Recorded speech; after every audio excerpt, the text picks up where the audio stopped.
Good evening, ladies and gentlemen. Today's date, July 19th, 2016. And today I have the lovely Wendy.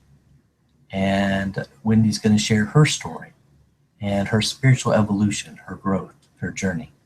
So, Wendy, introduce yourself. Hi, everybody. I'm Wendy. Many of you know me on Google as Wendy Wolf. And that really is the name I was born with. I'm putting that out there for the world once again. Yes, that was the name I was born with. So that was actually kind of the beginning, actually, Brian, of one of my parts of my spiritual journey was even having the name Wolf. Was a challenge, let me tell you, growing up, especially when you're Wendy Wolf and you're WW. So that was always really interesting. From day one, being Wendy Wolf was always, that was pretty clever. And as we know, we choose our names, right? We choose our parents. We choose what we're going to be, and boy and girl and all of that stuff. So I have to laugh sometimes when we realize that, you know, we really did decide all this ahead of time. That we picked our brothers and sisters, and we chose, along the way which dramas we wanted to, create for our experience, because they're just experiences that we're creating, and everybody gets to decide who wants to co-create with us, right? So we choose. And so sometimes I laugh about that. But anyway, so yes, that was the name I was born with. Um, and I had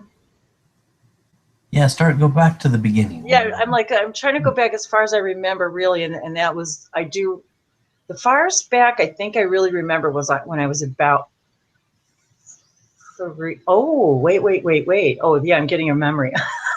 Wait. Okay. Yeah. Um, and I just want to say this really quick. Aside from the memory, which is not a memory, aside from an experience I had when I went into a meditation where I actually did feel like I digressed all the way back to like being in the womb, which was a very interesting experience, which was done through meditation. It just sort of happened. But my earliest experience was having a patch over my eye because I was born completely cross-eyed, completely. And actually that whole experience played an integral part of my entire life up to a certain point.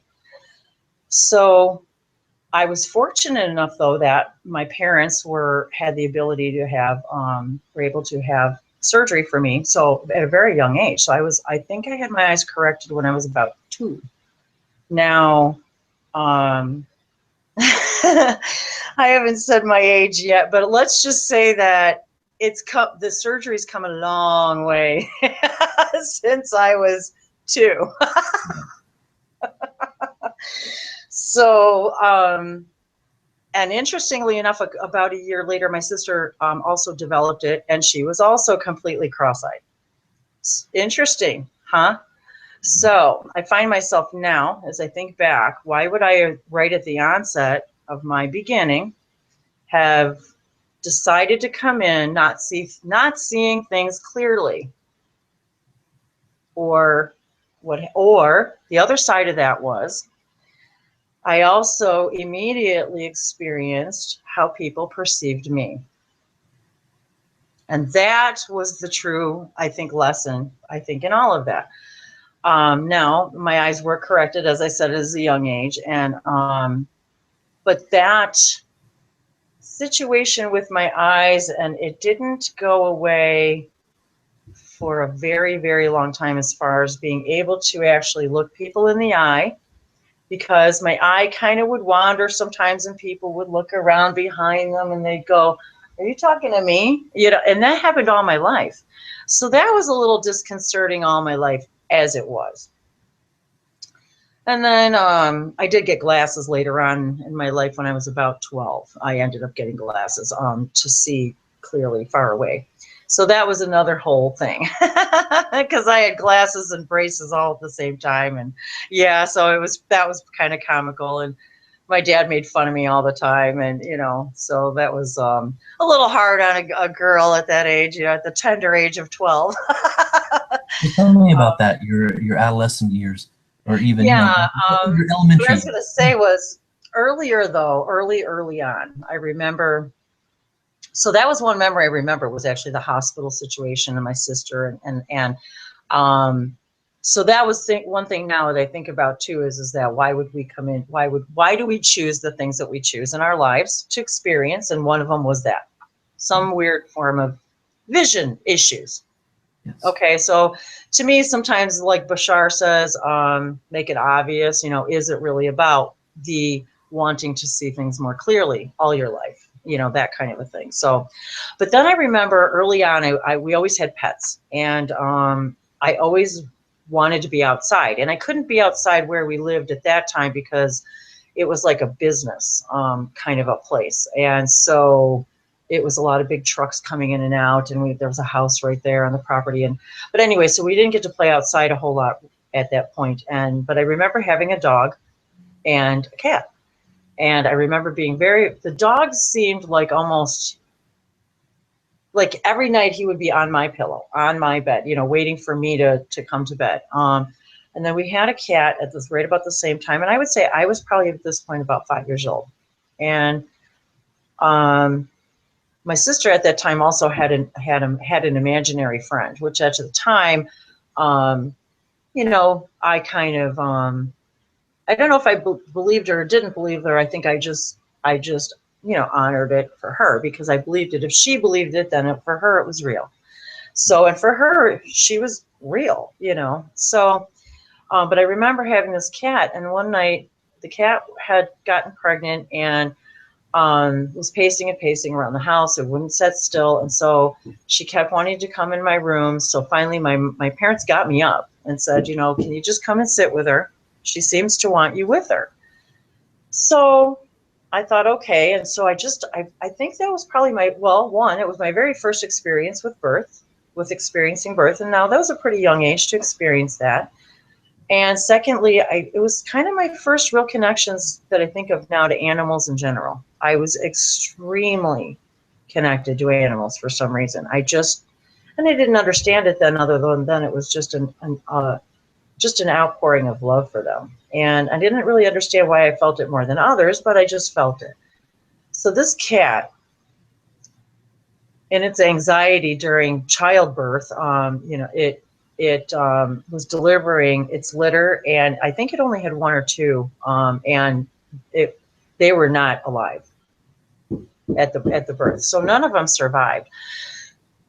So that right there was a very interesting, experience for a little kid. And so I think early on I was already like learning to understand about life and death and the cycles and things like that. I'm just, and this is all, in hindsight is 2020, as they say. So I remember that experience. And then I remember when I was, now back then, you know how there's rules when a kid can start school at kindergarten here in the United States? You have to be, what is it now? I don't even know, 6 years old by, say, June 1st or something? Yeah, In order, I think it's 5. okay. Is it 5? It might vary from state to state, but I think the average is 5, I believe. Okay, and that's the thing too, is it may vary from state to state. So at the time, here in Illinois, I grew up in Northern Illinois. I didn't mention that. I grew up in Northern Illinois, and right north of the city of Chicago. And when I was little, I lived right outside the city of Chicago. So very noisy, lived right near O'Hare Airport. Very loud. You could not, even back then, you could not have a conversation outside at all. It was that loud. So that's a huge memory for me because that's where, like, one of my first school. So that was my point is I remember. Oh, so then I remember being very inquisitive, very, very inquisitive. And that's all I did all day long was ask my mom questions. Well, back then you had to be 6 years old by November 1st, I think it was, in order to start kindergarten. Well, I was still 4 going on 5. And so I still had a whole long time to wait. Well, by the time I was 5, she's like begging them, please take her to school, because she kept saying, I don't know how to answer her questions. I, and then she would say to me, you know, my whole family calls me Wen, when you're an old soul. I just don't know how to answer your questions. And I was just 6 years old. So, and I find that even interesting too, that, so that I remember getting ready to go. I was told I had to go to kindergarten. And so I get ready to go to school. And I remember standing on this and waiting for the school bus there and thinking, oh my God, I'm doomed. I am doomed for the rest of my life, because I know now I've come here to suffer through a mediocre education just because I need to come here to do this job or something that I need to do here on earth, which I don't know what it is yet, but I think it's probably pretty important. So I remember thinking that right away, and I have vivid memories of kindergarten and first grade, and just remembering I felt like everybody was asleep. I felt like everyone, including all the adults and all the teachers, it was almost like no matter who I asked a question to, it was almost as like we were invisible. And especially back then, now I'll put it out there. It was in the early 60s. Okay. So, kids were invisible then. And even back then you were told, you were meant to be seen and not heard. Children don't have an opinion. That doesn't, you go do something. You go find something to do. Go, and don't cry, because if you do, I'll give you something to cry about. You don't cry, you don't whimper, you don't say what's on your mind, you don't have an opinion. You just do what you're told. And I remember vividly thinking at the time, wow, this is going to be a long journey. I was just like, shoot. Did they have the drills in the school? Oh yes, we had the tornado drills and the fire drills and it was right after it was a little while. Okay, so now we're talking, and we'll get into that into a second. But now we're moving into a little bit later. But so then, 6 years old, my parents get divorced. Bam, my whole life upside down. Out of your siblings, who was it? Now, okay, so now at that time, thanks for asking. So at that time, it was me and my sister, just my sister and I. And so it was my mom and my dad were married, and then she had me, and they had me and my sister. Now, my parents were very young parents. They met very young, got pregnant with me, and got married very young. My mom quit high school at 16 to have me. My father was very young. He was also only 20, I think, at the time. He was in the Army at the time. He had gotten drafted. But for medical reasons, he didn't have to serve. He just had to serve, I think, a couple of years, and then they let him go because he had physical problems. And so, anyway, nothing to keep him from being. He had an injury as a child, and he had been actually run over by a milk truck, literally. It literally, and he was about 6 years old at the time when that happened to him. And so it had left some, problems with his back and things like that. And he's had back issues all his life. So, so have I, funny thing, but, not anymore though. Not really. But so that was really the beginning of did you my real journey. Did you stay where you were? Did you guys move? No, we immediately had to move. I mean, immediately. My dad stayed there where they were with the business, and my mother and me and my sister moved immediately, and we had nowhere to go. So we immediately moved in with a relative, and my Aunt Carol, who I have come to find out was also clairvoyant. She was a tarot reader. She was also a very, very amazing person. She was a foster mother who fostered children in between the times from the time they were babies until they would find a home, a permanent home. So she had a lot of foster children. That was my first experience with babies, children. Um, and then she ended up adopting two of the children that were unadoptable back in those days because they were of mixed races. So I was also very early on exposed to a variety of races of children, babies, and I loved them all the same. I loved those babies that, I mean, it pained me to see them go, but yet even at that early age, I understood that now they were going for their new life. Mhm. And that my Aunt Carol was just the person to hold them and take care of them and show them love in that time. And actually, we even had one at that time. This is an interesting thing, too, is at that time, one of the babies died. And so that was an experience for me, too. I was heartbroken. I was heartbroken that this baby died. So that was another early experience with me. And she at the time had also, so anyway, did end up adopting two of the children.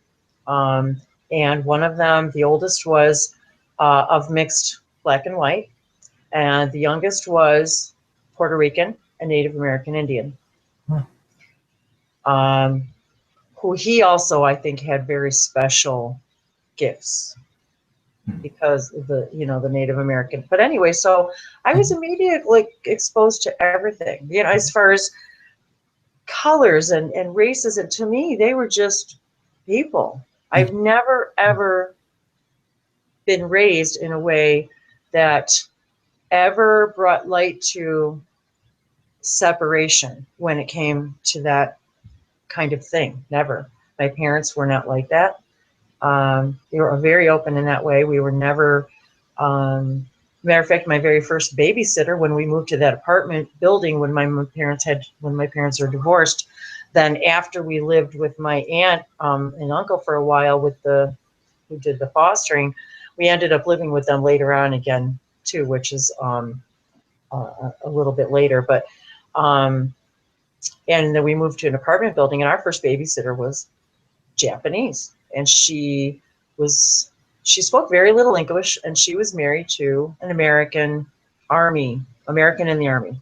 Mhm. Back then, that was pretty prevalent, because we were still coming off of, that era, you know, and so things were really different back then. And then I'm trying to remember if there was anything really any more significant. There was a lot of growing up that went on right away, very quickly for me, because immediately my mom had to work a lot. That's what I was going to ask you. Who? Yeah. Immediately. Oh, yeah, because Yeah. we were right away. It was babysitters, and she had to Yeah. find a way to support us. So she immediately, because she was so young and had no real skills of any kind, not really. She had some secretarial skills, but typing, but that was about it. And she just discovered that waitressing brought her a lot of money, and she was able to support us without having to have any kind of financial aid whatsoever. She was able to at least keep an apartment, food, what we needed for school. But she worked all the time, and we always had babysitters because of it. There really was no way around. So I mean, she did have my father was in the picture. I saw him every Sunday, every single Sunday. I mean, almost without fail, probably until I was 17. Now, talk So about adding on we to that, then expanding on that. Were you still raised any of the religions? Raised going? we started when we were little, when we were 6 and 7 and 8. And yeah, I'm glad you mentioned that. We did go to church all the time. My parents were very kind of funny about that. They were really strict about that. My mom was brought up in a very, very Lutheran. My mom went to a Lutheran church, period. All her life, she went to a Lutheran church. My dad, I think, wasn't really religious. I don't even know that he ever really told me what actual faith, if maybe it was Lutheran. But he was Christian nonetheless. We went to Christian churches. It wasn't Catholic. I mean, that's Christian as well, but I mean, it wasn't a Catholic church. They were like Lutheran churches. So I grew up with the Lutheran religion very young, but it was all very confusing to me. None of it actually made any sense to me whatsoever. None of it. Every time I asked a question, I was dismissed. Did I they mean, speak in tongues? dismissed. Did they speak in tongues at the church? No, they Okay. didn't do that. Lutheran church is an offset of the Catholic church without all the Ritualistic stuff? rituals. Thank you. Yes. Yes. They carried a lot of the stuff, but the differences were their pastors could marry. Oh, You wow. could have male and female pastors. I Mhm. believe even then you could still have male and female pastors, but they could marry. But it was still a lot of the same, similar ritualism, but there wasn't a lot of like the incense and the toning or the chanting or the I don't know, what is that? Is that Latin? I honestly don't know. I couldn't tell you. Mhm. My husband, now Mhm. my husband, the other side of this, he grew up in the Catholic Church. He went to the Catholic school until he was in 8th grade. Now, when he graduated 8th grade and he went to go to the um, public high school, he didn't know there was any other religion besides Catholic. He didn't. He really didn't. He didn't even understand until he met me that he's like, well, what's Lutheran? Well, what you mean there's other religions besides Catholic? I'm like, are you kidding me? I was like, I couldn't even believe he believed that. So right away, the red flags are going off in my mind about church. Now, because That's I'm what I was going to thinking, ask you. Did you question church? yeah, Did I'm you thinking, question why would anybody teach a kid this stuff? Because none of it makes sense to me. And everything to me is connected. It seems to me if you hurt something, it affects everything. And I just sort of had this, I don't know. How did I, anyway, how does a kid know that? And I've always believed in, eventually I came to believe in angels and things. I came to like feel their presence and things. But Yeah. anyway, so my dad, when my parents divorced, there really wasn't time for church. It really was, it went all away because there was no time. My mom just on Sunday, are you kidding? That was our only day to be together. And actually, my being a waitress there was no, you know, she worked just all the time. And her busiest times were weekends, Saturdays and Sundays, days and nights. And so I saw my dad every Sunday. He would come to pick us up. He lived an hour away. And so he would come and pick us up. We would spend the day together and do stuff. And then he would drop us off and go home. And then we would see. Were So you that was kind of our were you ritual. still in the Chicago area then, or so up north? Yes, all along. So, well, we moved up north, Mhm. north of Chicago, Mhm. up in the northern suburbs of Illinois. And interestingly enough, my hometown is all of this area was inhabited by the Native Americans because we're all around Lake Michigan, and my hometown translates to Little Fort. So it's all this whole area. All the streets in my hometown were named after Navajo, Cherokee. I mean, they all have Native American names. Um, it's very prevalent here. The energy, I've always felt it here. So because of all that, we were apartment dwellers because we couldn't afford a house.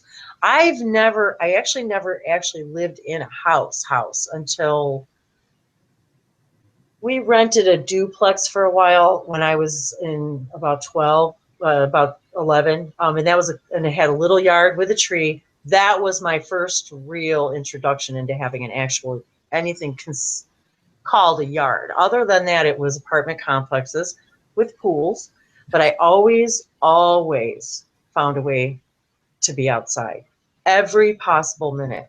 Now, during this time, we're moving all over the place. Now, by the time we moved back and forth and in and out of apartments, and I think I counted by the time I went to high school, I think I went to,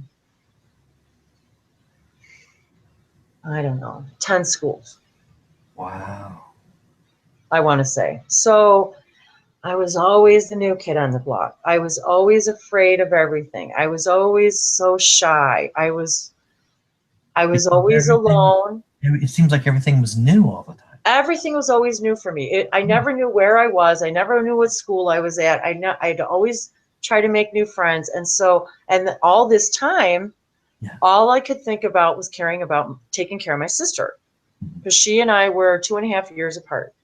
So that was kind of my job because mom had to work, and so my job was taking care of my sister. So I made sure we went to school all the time, that she was dressed, that we were fed, that we walked, that we made it to school together, that we, and that I waited for her after school to make sure she was there, and that we would walk home together. If we had to take the bus, we would take the bus. Some of the schools I had to take the city bus, so that was, or we had to walk, and that was really far. But sometimes we did. So it just depended on, so we were always new. And then I remember when we lived with my Aunt Carol, and I kept getting lost. Every time I would try to walk home from school every day, I was always lost. And then they were mad at me every day because they couldn't figure out why I couldn't figure out. They're like, it's so easy. What, are you stupid? Are you stupid? Why can't you figure out? You just go this way and that way. And because I just felt lost all the time. And so I was always really nervous, and I was always really shy.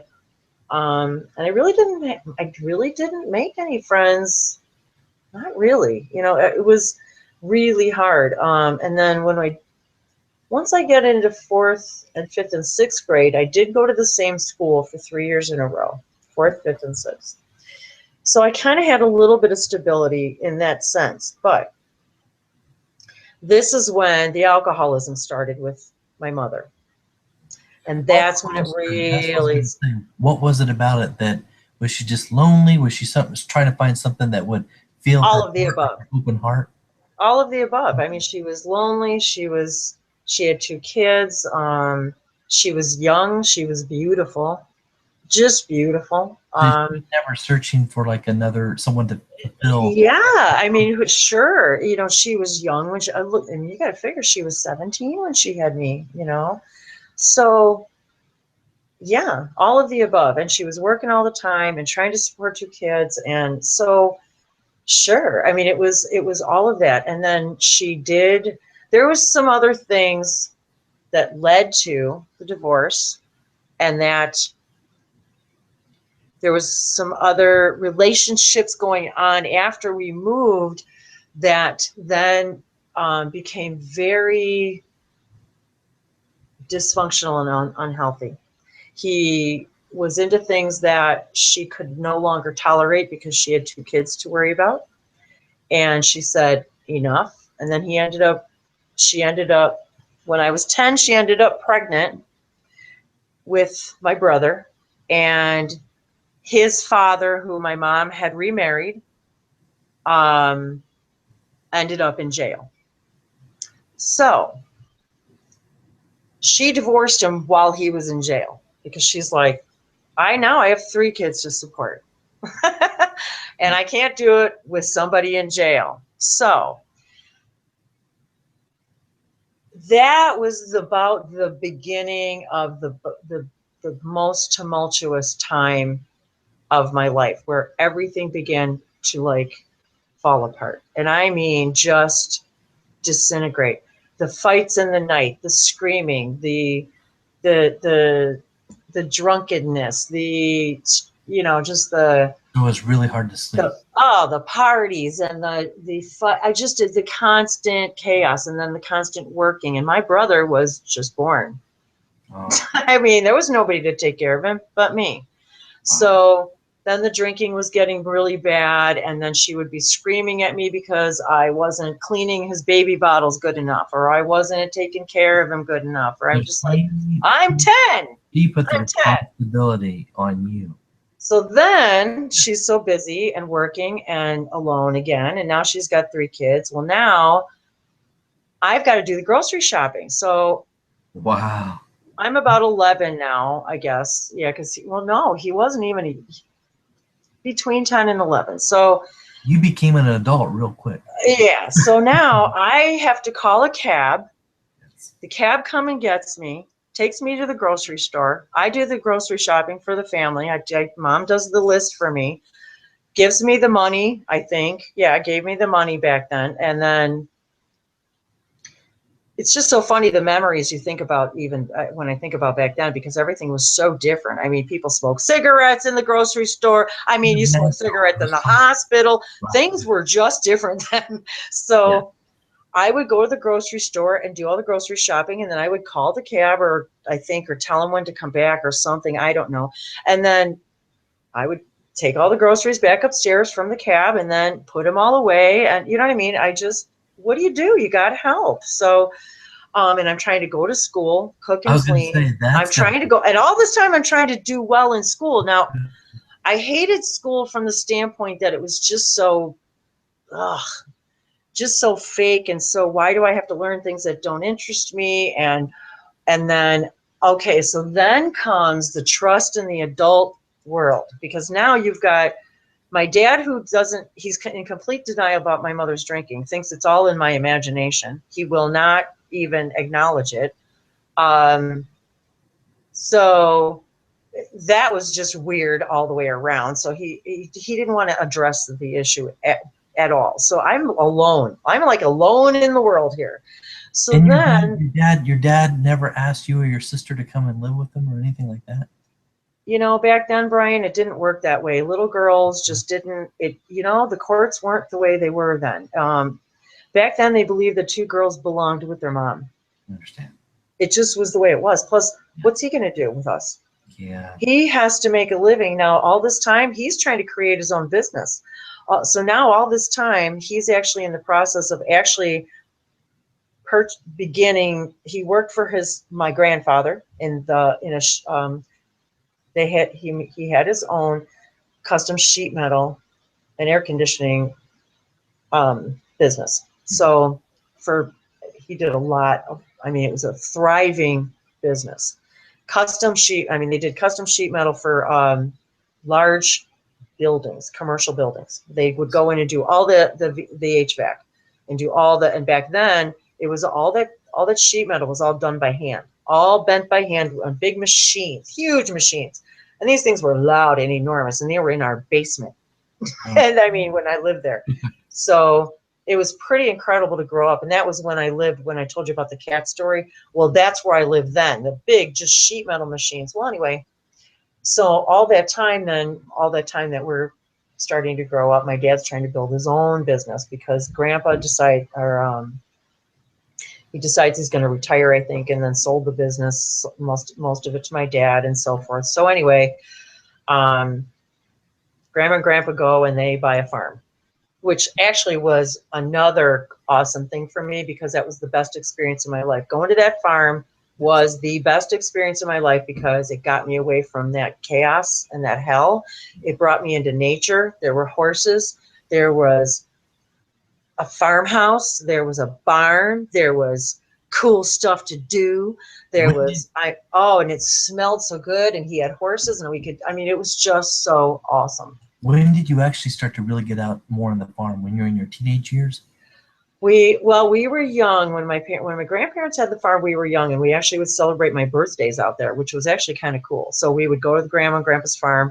My birthday is the end of November, so it's right in between. It's right after. Sometimes it falls on Thanksgiving, so I would remember lots of winter time, going to the farm for the Thanksgivings and birthdays and stuff. So yeah, I had that on and off growing up. So yes, because my grandparents owned the farm because they had just retired when I was probably right around that age when the drinking started getting weird and all that. So,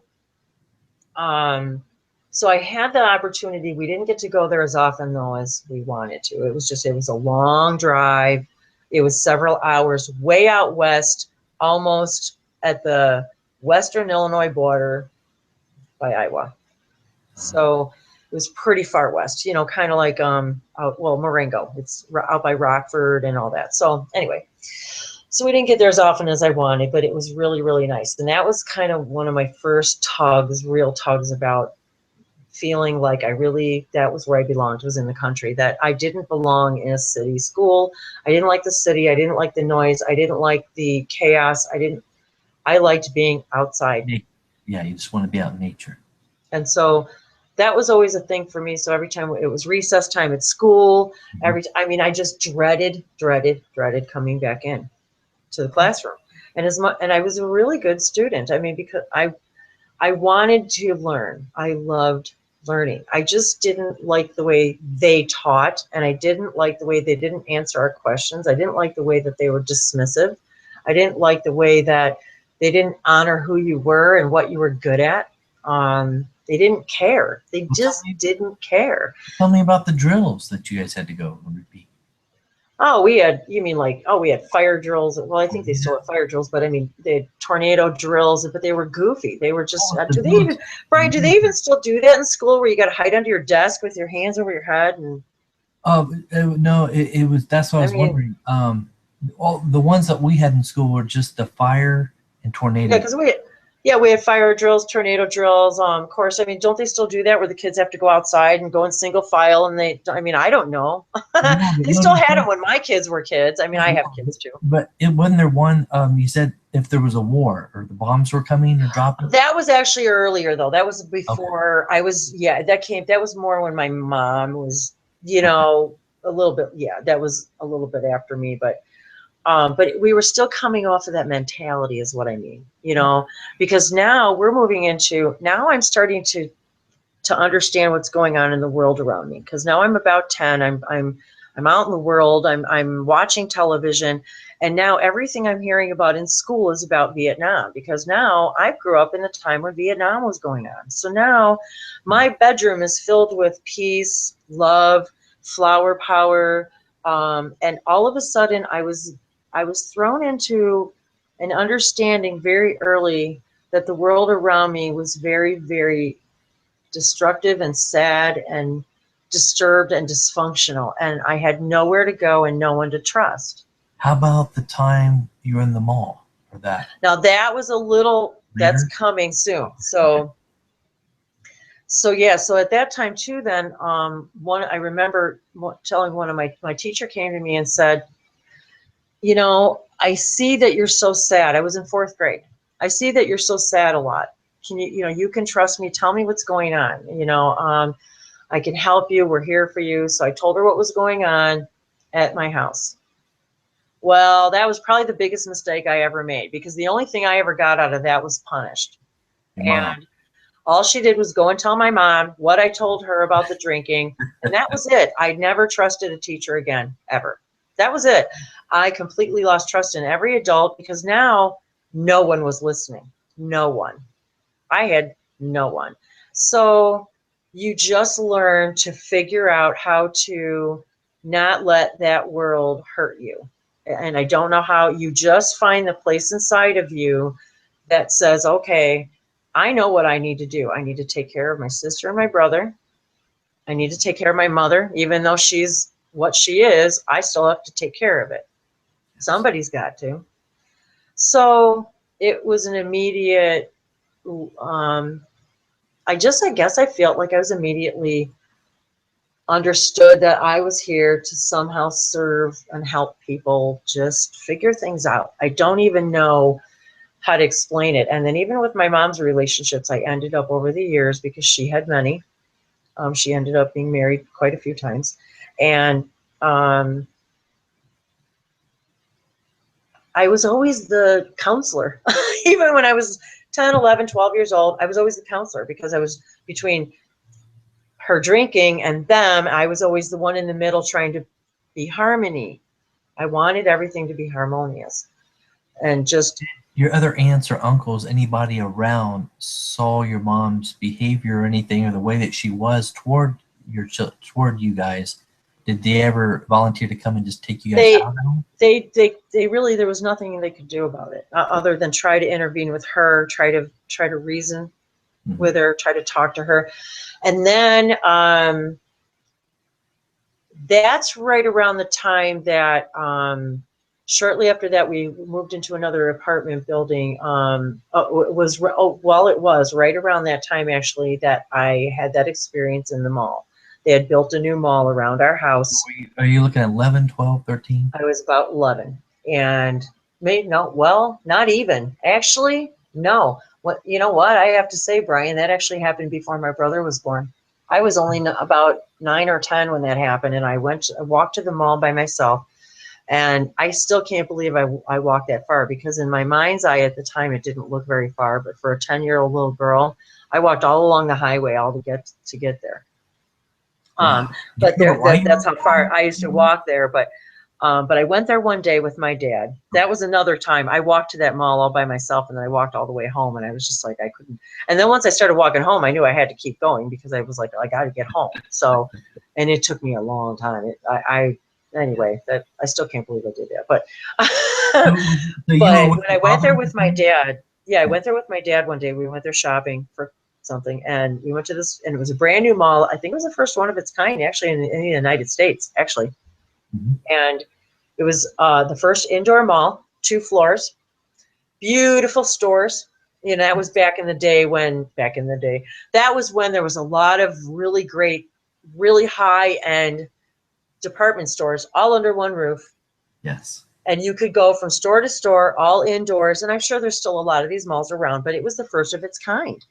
And so it was awesome. So one day I was there with my dad, and all of a sudden I got this piercing sound in my head. Like it was almost like I wanted to put my hands over my ears. It was so strong, I couldn't stand it.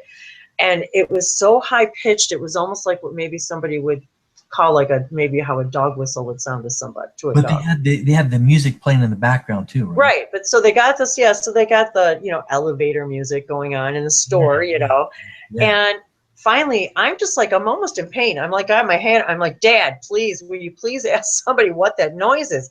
So finally he like grabs apparently like the store manager or security or somebody, Yeah. and he's like, I don't know, my kid's just like saying she's like hearing something, and it's in the music, and is it some high pitched, and the guy just kind of like looks around, and he looks at my dad, and he says, well, I don't know what did he say? Something like, well, I'm surprised that she can even hear that because nobody else is supposed to be able to hear that.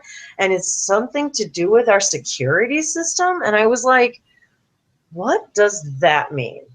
Yeah. What does that even mean? That's like a I was like, that's a red and I flag looked at the right guy, I said, there. and I looked at my dad, and I looked at the guy, I said, what does that mean? I said, what do you mean it's got something to do with your security system? How Wow. so? I'm just like, well, it's some tone that, how did he say? I don't know, some vibrational tone that in this, and this is, now you got to figure, this was back in 19,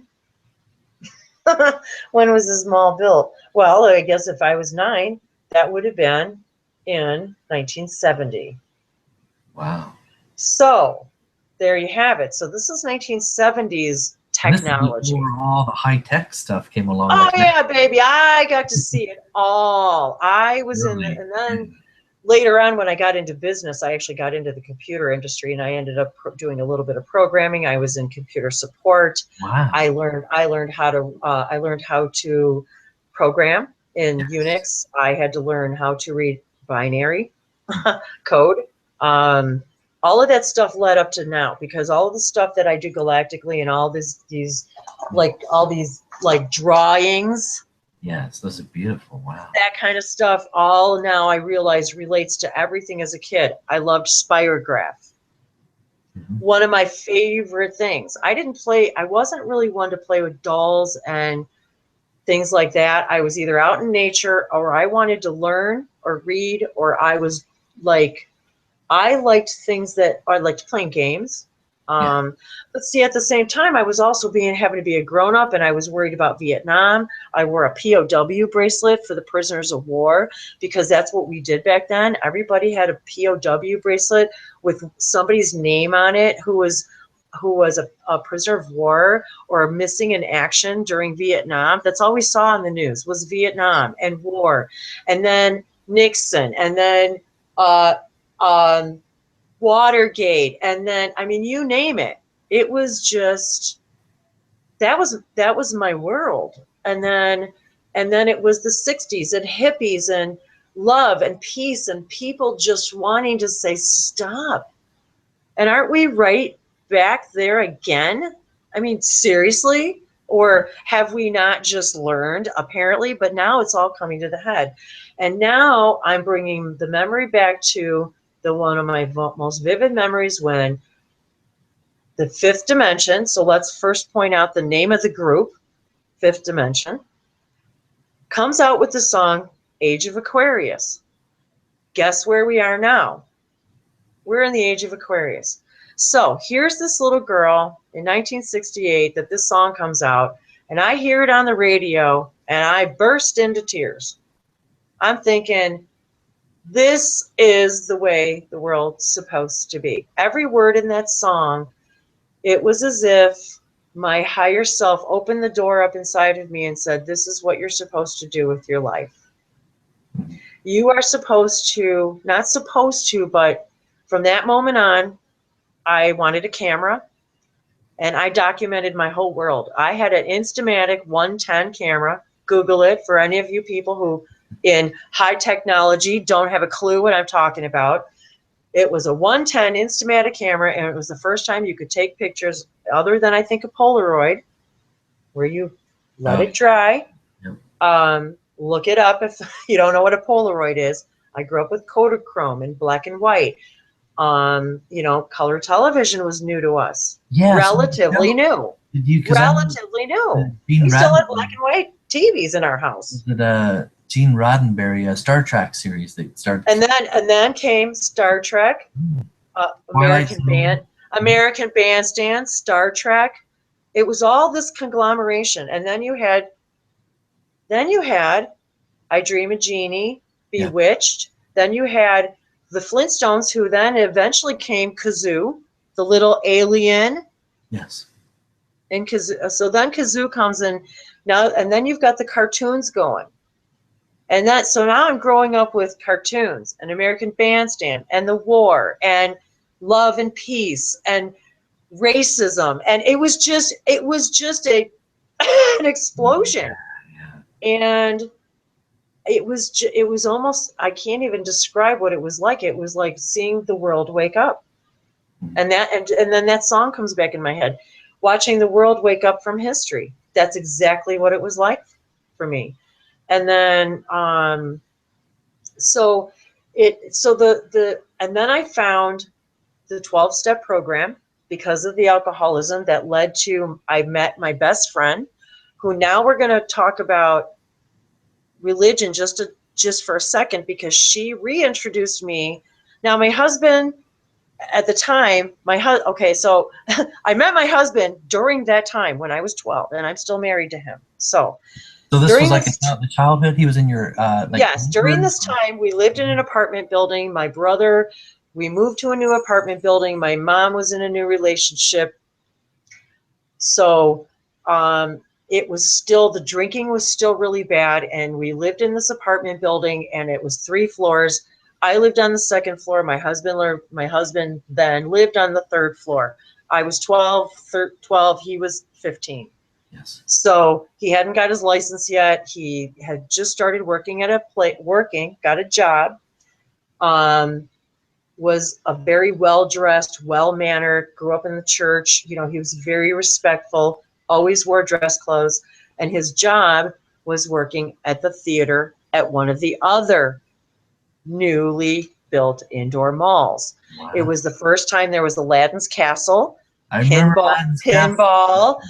You guys, there wasn't even video games yet. I don't even think Pac-Man, none of that was even invented yet. So arcades came around. Yeah, I mean, we're talking arcades. So were those and coins. Pool halls then? Were those what? Pool halls? Pool halls, like you played pool? Yeah, there was still that. There was there was still that going on, but the arcade thing was the new thing. It was video games, pinball machines. Yes. Star Trek, and then 1977 Star Wars came out. I was there, guys, when the first one came out. I was there. My husband worked at the theaters, and we went, and I mean, I got to see all the movies, and I actually got to go behind the screen once. And it was, and so I got to see lots of movies, and I got to see movies. He knew all the lines to all the movies because he was an usher. So he had to wear a white shirt, black pants, a black bow tie. I mean, it was like, they were like, what do you call that? Like tuxedo pants. Yes. So he was so the moment I first saw him, that's how he was dressed. I was like, wow, this guy looks like he's really got it together, Yes. So that was kind of fun. So anyway, so I was very young when we met. Well, right around that time, I had just made friends right before we moved to that apartment building. Right before I had met him, I had a best friend named Robin. And her family, I met her through Alateen, which is, for anybody who's aware of the 12-step program, you've got, the AA, Alcoholics Anonymous, for the practicing or recovering alcoholic, and then you've got Al-Anon, which is for the spouses and family, and then you've got Alateen, which is for the teenagers.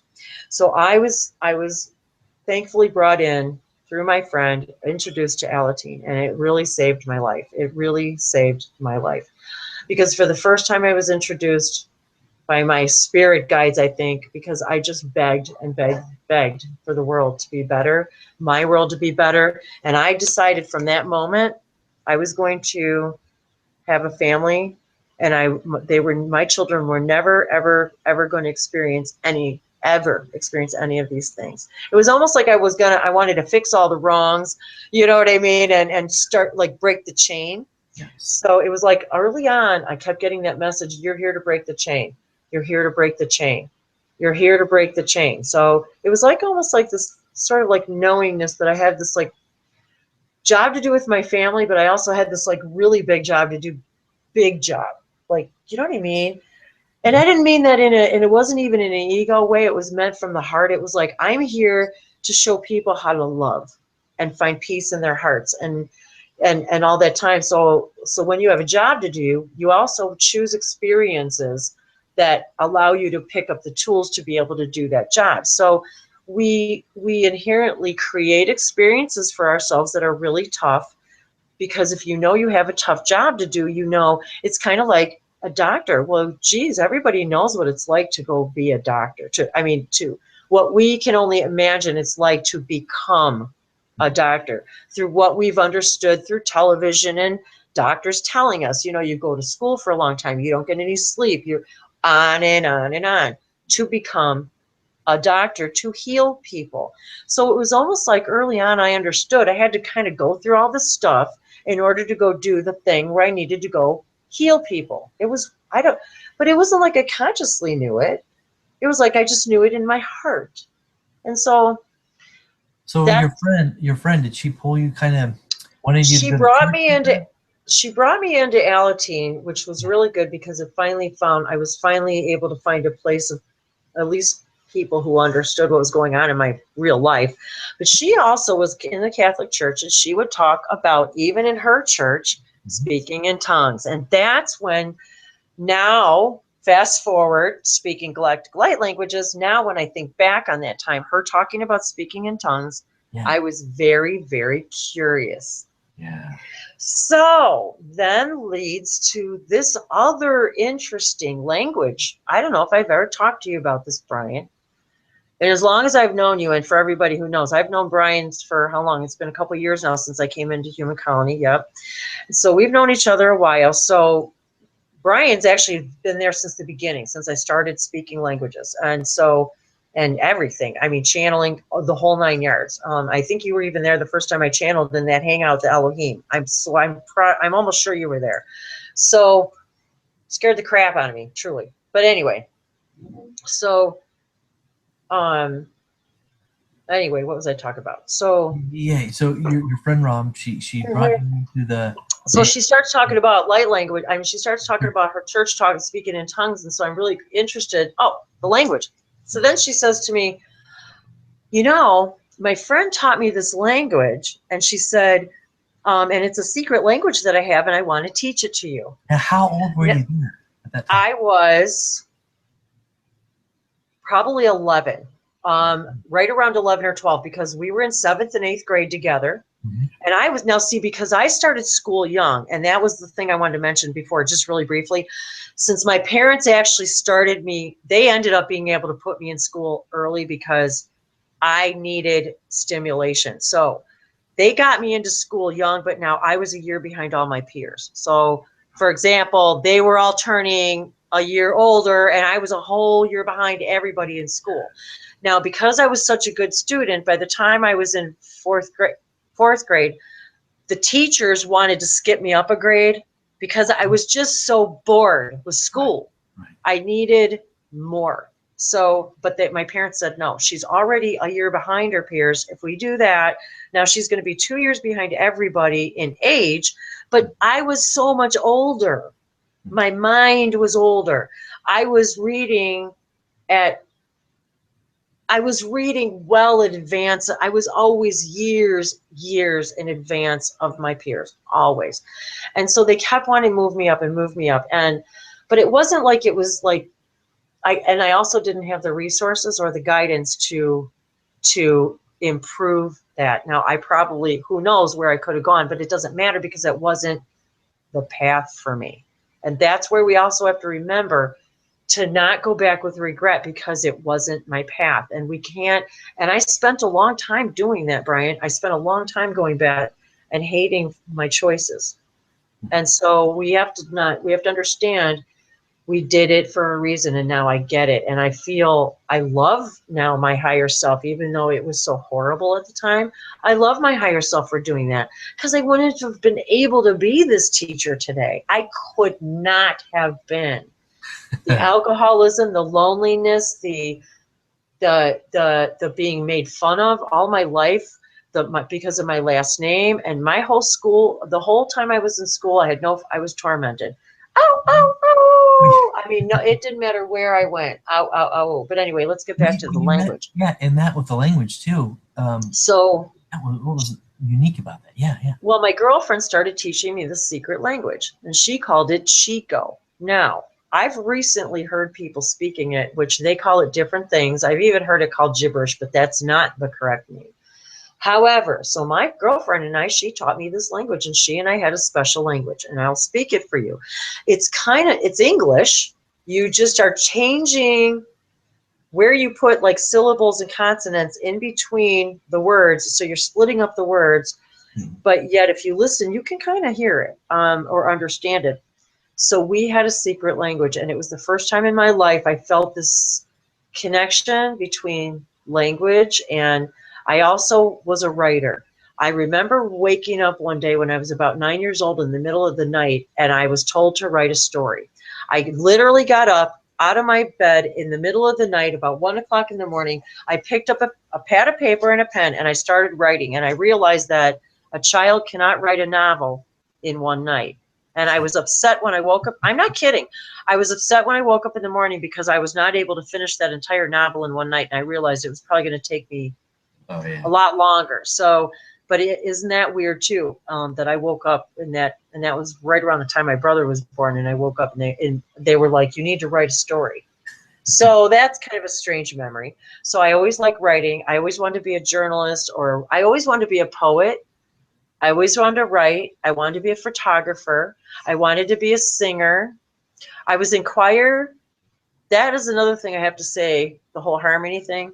One of the things that saved my soul was music, because I had a strange reaction to music. It had a very emotional, profound effect on me all the time. And when that song came on by the Fifth Dimension, about that, I just wept and wept. But music in itself, and I have quite the repertoire because I can sing songs from the 50s to now. So music had a very profound effect on me. And I remember, so I started in choir as soon as I was allowed. We weren't allowed to start choir till 4th grade. And so I started choir in the 4th grade, and I sang in the choir till I graduated high school in the 12th grade. And then I stayed in an adult choir for a couple of years after that, and then I stopped because I got married and had a family. So, and I was just too busy. Well, I thought I was too busy. I should have stayed with the choir, but that's a whole nother thing. I was going to say, you meeting your husband at the time. I mean, meeting who was going to become your husband. Was it kind of nice because he could help you being out more? He could get you completely. Out of the house. He completely, and he also showed me a way. He showed me a family dynamic that I thought was not real. I didn't realize he came from a very large family. He's the baby of 6, and actually there's 20 years between him and his oldest brother. Wow. So so yes, I mean there's a big span there. So by the time he was born, his brother was already gone. Wow.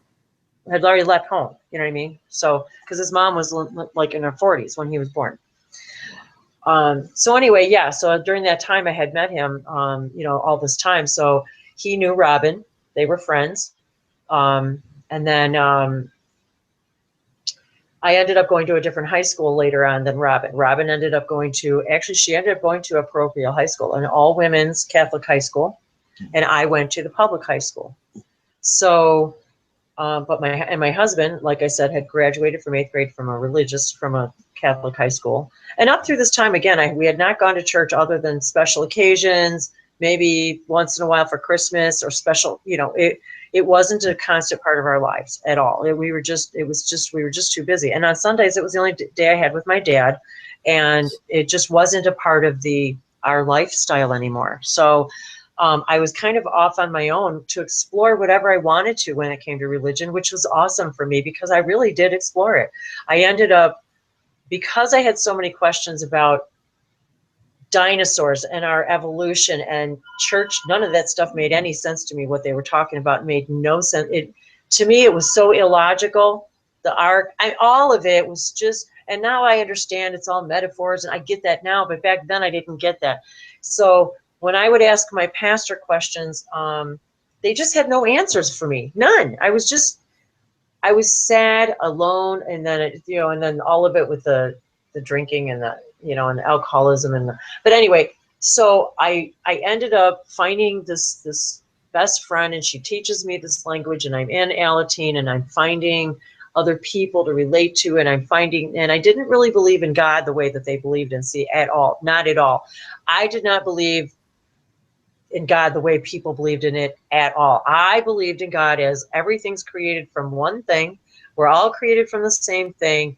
And I don't understand why you people think you're separated and why you think that there's one dude making all the decisions and deciding what happens in your life. That made absolutely zero sense to me. None. I was like, no. And if he's all loving that you say, why would you be punished by the same? I'm like, this makes no sense. Right. This is so, and it was just my own, it just didn't make sense to me. And I thought, how are you, even when the song from the Fifth Dimension came out, even back then when Star Trek came out, how can you people really believe we're alone? How, really?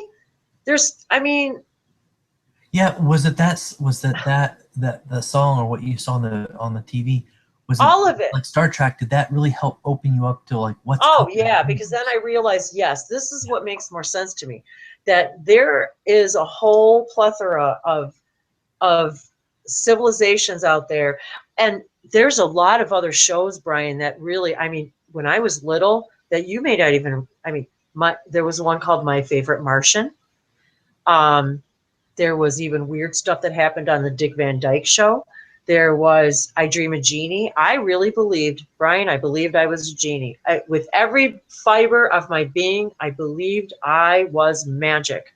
I believed I could make magic. I believed I could make myself disappear. I could make myself invisible, because when the drinking got really bad, I actually would say, please help me make myself invisible so she doesn't see me, so she doesn't pay any attention to me. Yeah. And I would literally believe, I felt, honestly, I think I really became, at least vibrationally, invisible. Yes. Where I wasn't in her radar.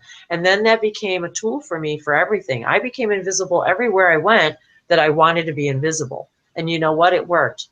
If I wanted to, nobody paid attention to me. And if you know what I mean?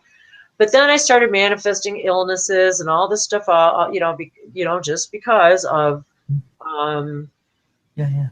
You know what? Hang on just a second. I just realized I need to grab my. Okay.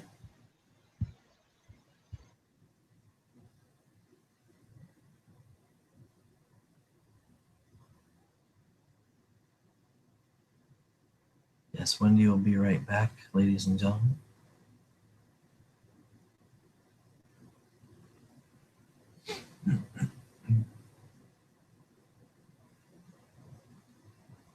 That's interesting.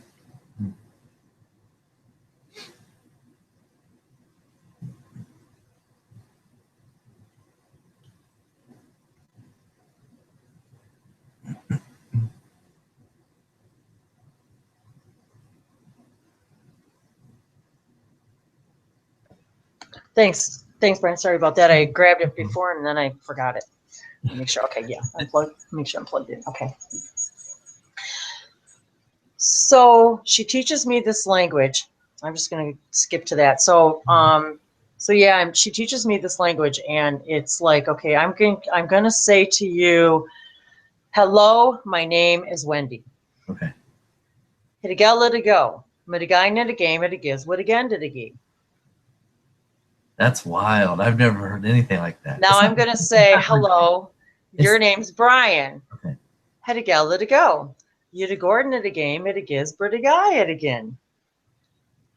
Wow, that's wild. It's almost like Pig Latin, isn't it? It is in a way, but with Pig Latin, all you do is take the first letter and put it at the end and add an AY or something like Pig lay, Yeah. ig play, Yep. like that. You just take it and put it on the end. This is different. Yes. So this was my first two introductions into even the awareness that something called speaking in tongues existed. Now, I had never heard it happen, but she was telling me about it in about her church, Robin. Then she taught me this special language. So now at a very early age, it's almost like now they're telling me, like the Shikani, and they tell me now that was the first part of my Awakening. turning on. Yeah. Yes. And then I remember then early on, and now when I look back, I realized that the problems I was having very, very young in life, when I started menstruating and things like that, Mm-hmm. I had already agreed to start with the hybridization program, and that I had already agreed to be a hybrid mother. Now I know that. I didn't, of course, then. Did your friend, even you guys, as you were practicing and playing around with the language, was she as much awakened as you at the time? It's funny too, because it's interesting because even though she and I were best friends, she was way, way, way too religious for me. She was like just way over the top for me. That was the only place where we just accepted each other the way that we were, because I didn't have it and she did.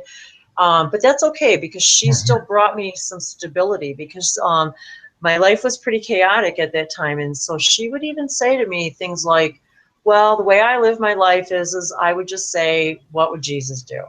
Right. And that was her way of life. And so there was something to be said for that. But then on the other hand, it's funny, the things that we manifest, because when we were in junior high, she thought it would be funny to play a joke on me, and she pulled the chair out from under me when I went to sit down in school as a joke in the middle of the class. Yeah. Well, it chipped my tailbone, and I had back problems ever since that time. So therein lies a whole nother thing of, okay, why would we do that? You know what I mean? Plus, there were some other things that happened throughout my childhood time that made it very difficult for me in school. I didn't have any friends. So she really, at that point, was my only real friend. And then as I started in junior high, I started to get a couple more friends. But really, I was just too shy. I was just too, you know what it was? It wasn't that I was shy, because I really wasn't, not inside. Once you got to know me, I was just, like I am now. Mm-hmm. But it was because, one, I didn't trust anybody, and two, I was always being judged or ridiculed or made fun of, and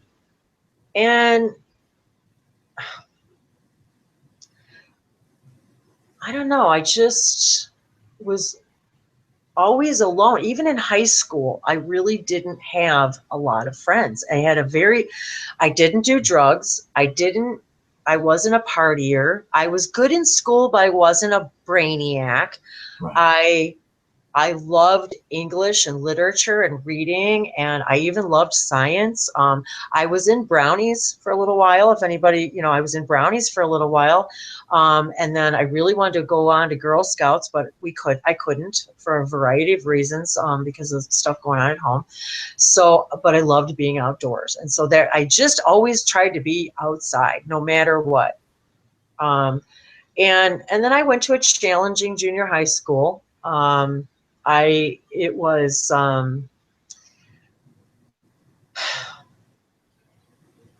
it was still very things were still very racially segregated in some ways back then. There was the attitude, and I didn't have it, and I couldn't understand why everybody else did. So it was very difficult for me. So I kind of stayed to myself. But because of staying to myself and not wanting to be, you're kind of then dragged into things because you're quiet. So it's kind of, it's kind of messed up that way. It's kind of sad that kids do that to kids.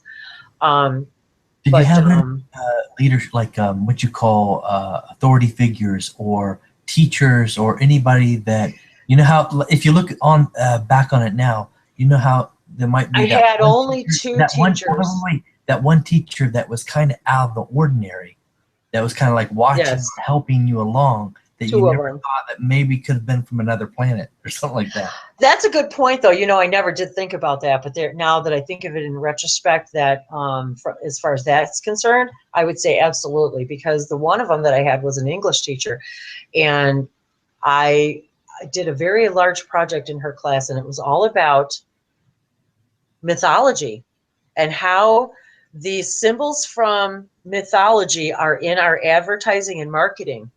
Wow. I was actually in high school. I did a whole report on how, if you look around, and it's still to this day, look at the Citgo sign, look at everything we have in our marketing, all has to do with names from other things and other planets. And I loved astrology.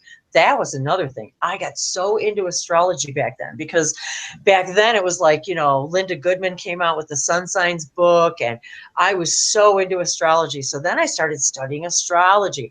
Well, then when we lived again with my aunt that had she was the foster mother, Yeah. her house was haunted, and my mom's brother died when we were young. I was about 7, and he and his wife got married, and they were like 19. I think she was 19. Her name was Jerry, and his name was Charlie, and they had just gotten married, and a month later they were killed together in a car accident. Oh, So there was another experience for me where a month before that I was at their wedding, and now they're monthly. having a funeral. Oh, So I learned then recently that my Aunt Carol that I lived with then, who was the foster mother, she actually channeled my Uncle Charlie during a seance with my mom. And my mom, about a couple of months ago, reenacted the whole thing for me. And I said, and I said, Mom, she was channeling him. And that enabled me to introduce her to channeling and the connection between what I do now. And she's very, very open to me now. yeah. And let me skip ahead because there's a lot that went on, but Yes. I ended up graduating high school early because I had so many accelerated classes and so many I college prep classes, and so I was college bound. However, I really didn't have the means, nor did I have the mentorship or the guidance to understand how to get to college. So, plus something kept saying to me, "That's not your path. That's not your path. That's not your path." And so I ended up my husband and we had been together all that time and all through high school, and I had dated other people, and we did some, we kind of went our separate ways, but we were still always like together. It was almost like we were still best friends. And so by high school time, it was pretty clear we were probably going to get married. And so he had asked me a bunch of times, and I said, no, no, no, I want to go to college. And finally I said, you know what?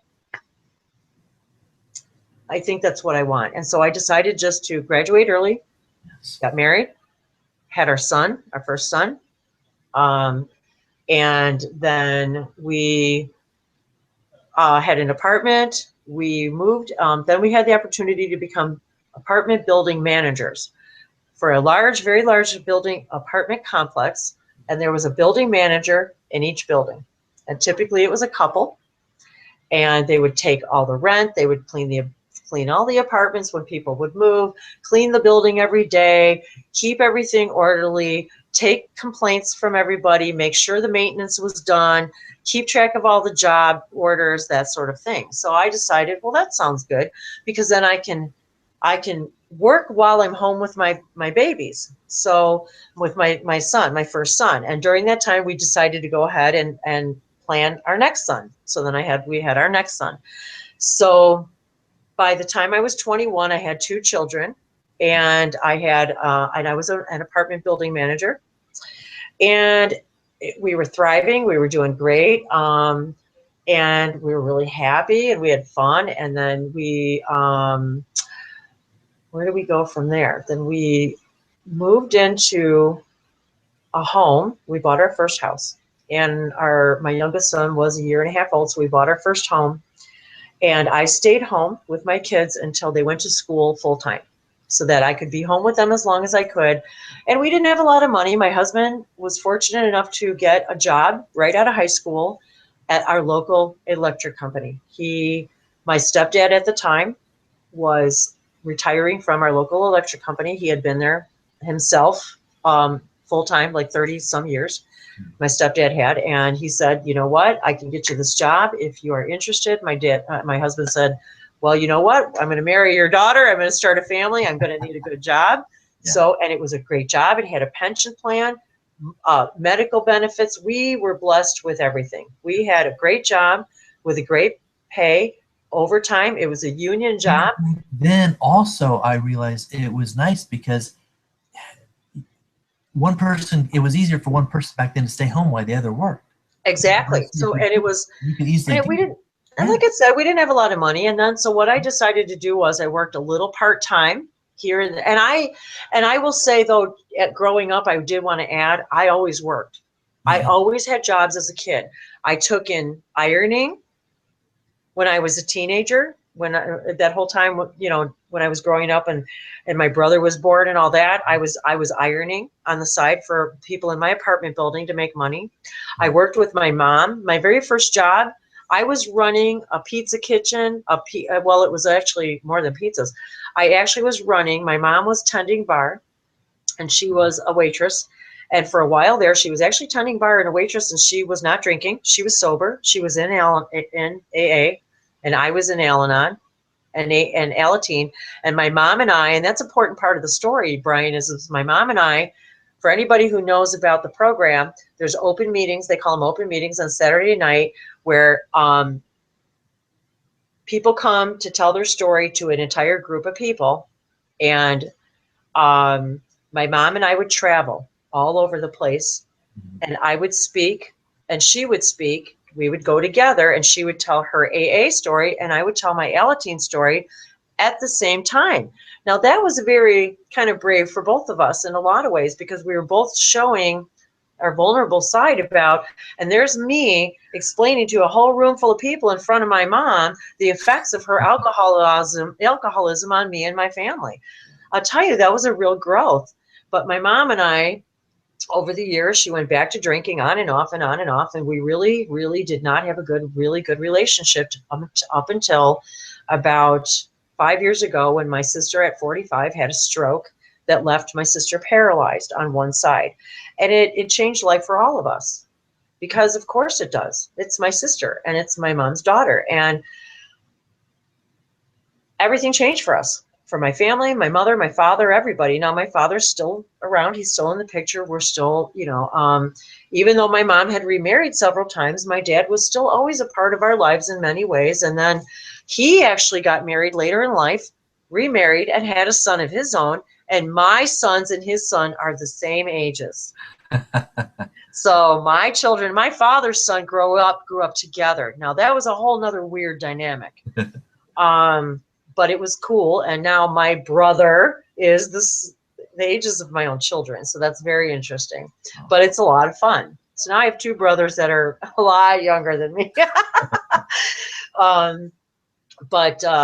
Anyway, so. What was your feeling through the revolution, through these changes in the late 60s and early 70s? I'm sure you're against war. Oh yeah, it was. I could not even stand the idea, and I just couldn't understand how anybody. I didn't understand any of it, Brian. I never understood. Yes. why anything was going on the way it was. I could not understand why people would even, why war was even a thing.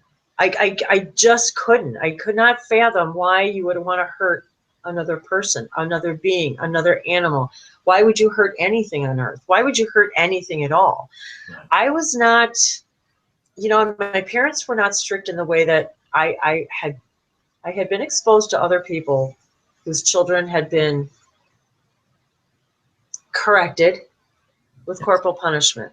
Mhm. And when I was in school, corporal punishment, meaning the staff was allowed to place their hands on the children. We were allowed to be spanked, and not only were we allowed to be spanked, we were allowed to be spanked with anything the principal decided he wanted to spank us with, including a long wooden stick with big holes in it where he would wet. And I'm not kidding. When you were punished, you went to the principal's office, you bent over, and your butt was beat, literally beat, with this wooden thing.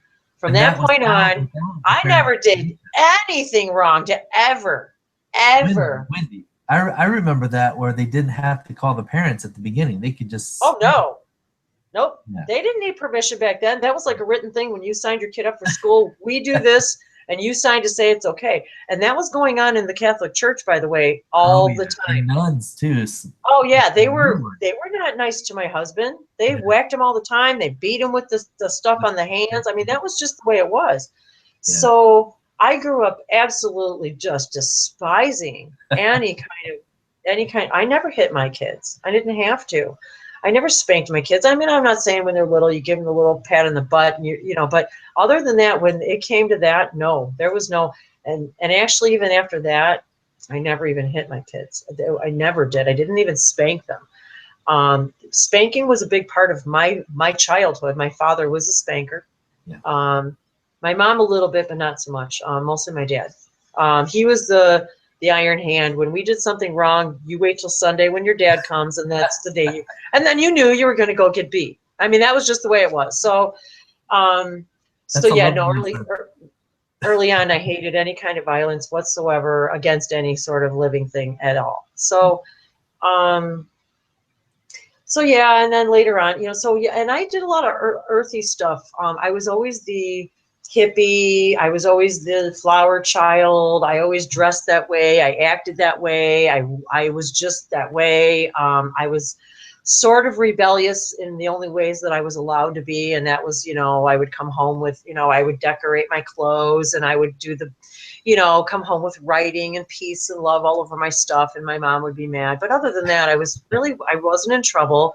I was never in trouble with the law. I never did drugs. I didn't do any of that because I didn't understand why you would want to alter your mind like that. I just really didn't. I didn't even experiment with anything like that until I was well into my adulthood and stuff. So, at the time, did you guys start to see anything in the skies or anything? no, I didn't really have, for me, I didn't see anything. I was always connected though to I could always hear things and hear information. And I always felt like I could talk to the angels. And I knew that, yes, and I knew that there was things I always felt like I was Dr. Doolittle, like I could talk to the animals. Yes. And then even when my kids were little, I would always use natural things, like make my own stuff in the kitchen for facials and stuff like that, out of natural stuff. So it was always and then when Star Trek came around, and then I got married my husband, and then we started watching Doctor Who. I was introduced to the world of public television, and my whole world opened. WTTW in Chicago stands for Window to the World. And I'm telling you, it was truly the window to my world. I found Doctor Who, and I found BBC, and I watched, and my husband and I were absorbed in every single sci-fi show there was to be watched. Wow. There was stuff out there people don't even probably remember, like Blake 7, Tripods, all this BBC stuff. So Doctor Who, all of a sudden, Doctor Who opened my eyes to the fact that I have always believed I could time travel. I always believed there was life outside. I always believed that I was already, and then I grew up with the moon landing, and I grew up with all of that. Then I started working, and then I got into computers. As soon as they put a computer at the car dealership I worked at for the very first time, I had a full-time job. I worked at a car dealership, and I had tons of jobs as a kid. I worked in, and like I ran my, like I said, I ran a kitchen. I made pizzas, and I did everything. I ran a whole kitchen by the time I was 14. Out of all those jobs, which one did you enjoy the most? What really gave you the satisfaction?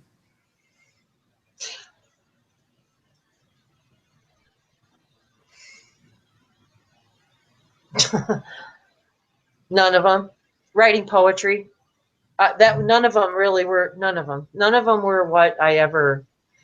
What I realized was early on was my very first job. My very first real kind of job was when I was 16. I was taking complaints for the Chicago Tribune, and I had to be to work every Saturday and Sunday morning at 6 a.m. Taking complaints from the stores in the area that didn't get their big bundles of Chicago Tribunes for their customers. Okay. So my customers were the stores. I found that I loved helping.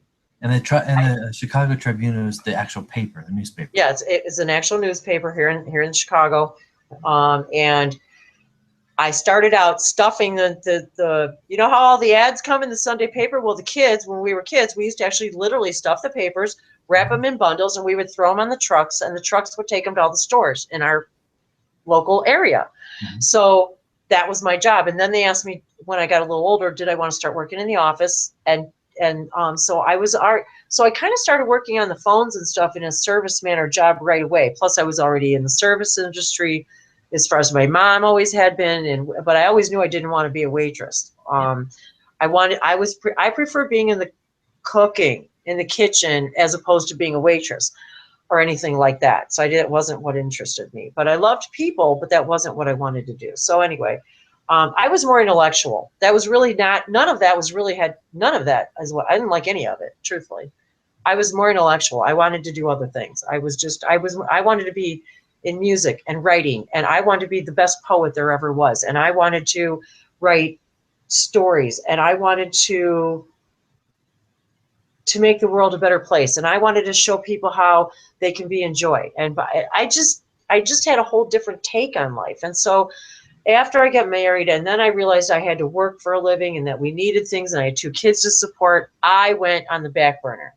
Me internally. And that's when everything started to manifest. That's when I started to get sick. My son was hit by a car.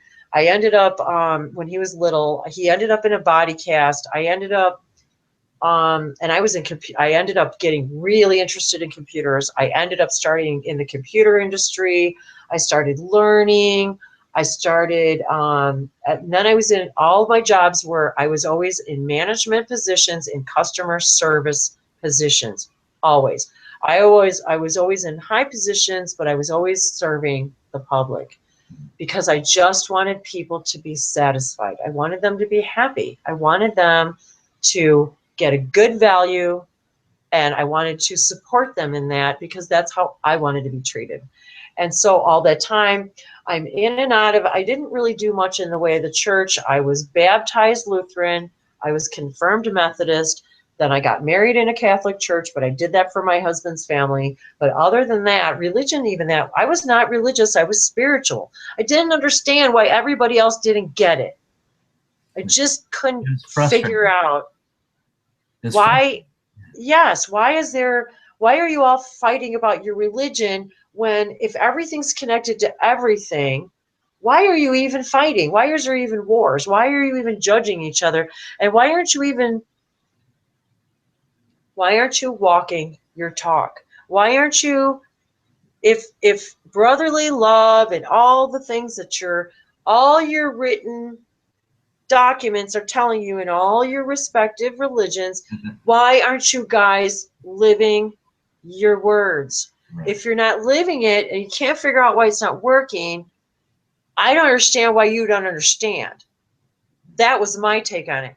And then I started asking my parents and then I started asking the church about UFOs and other life on other worlds. And I started asking about why aren't the dinosaurs ever discussed? And why isn't, and I just started asking all these questions as I got older, and I finally gave up with it all. I gave up with church. I gave up with everything because I thought, you know what? The answer is right here. You know what's going on, and that's all you need to know is what matters to you. And I just taught my children, if you can kick a piece of garbage, you can go pick it up. If you need to keep your earth clean, you need to take care of it, don't pollute it, eat good food. I tried to feed my children healthy food when they were growing up. I didn't give them chemical stuff if I could avoid it. They did not grow up on Kool-Aid. They did not grow up on, I did everything I thought was as natural as I could at the time, because somehow I understood it was just a better vibration. And that if you take care of yourself, now I'm not saying that I was always a healthy individual, and I'm not saying I didn't do things that were not good for me. I did. I was a long-time cigarette smoker, and I do not admit that because it's not who I am, and nor who I never was her. I did it because I was filling a hole. I couldn't figure out how to fill a hole. And you know what? When you're a kid and you're in Alateen, and back then, like I said, you could smoke in the grocery stores. You could smoke you could smoke in the hospital. You could smoke in church. You could smoke everywhere. I think you could even smoke in church. Anyway, doesn't matter. But the point was, and everybody did in my family. Yeah. Until I met my husband, none of his family did. I'm not kidding. Not one. Wow. I saw a complete contrast, didn't I? I gave myself a person in my life who gave me everything I didn't have. He gave me stability, calm, regimen, but he still showed me there was another world out there. We got interested in sci-fi, and then, like I said, and then Star Trek and Star Wars and BBC, and Doctor Who was what did it for me, though, because I finally understood there really is more out there. And then as the years progressed, we were really into that stuff. Then we started putting SETI on our computers. Chuck, my husband and I ran SETI on our computer for probably about 10 years. Wow. Until I finally realized from Carl Sagan, which we loved Carl Sagan. Yeah. We also used to watch this guy on, what was he called? Stargazer?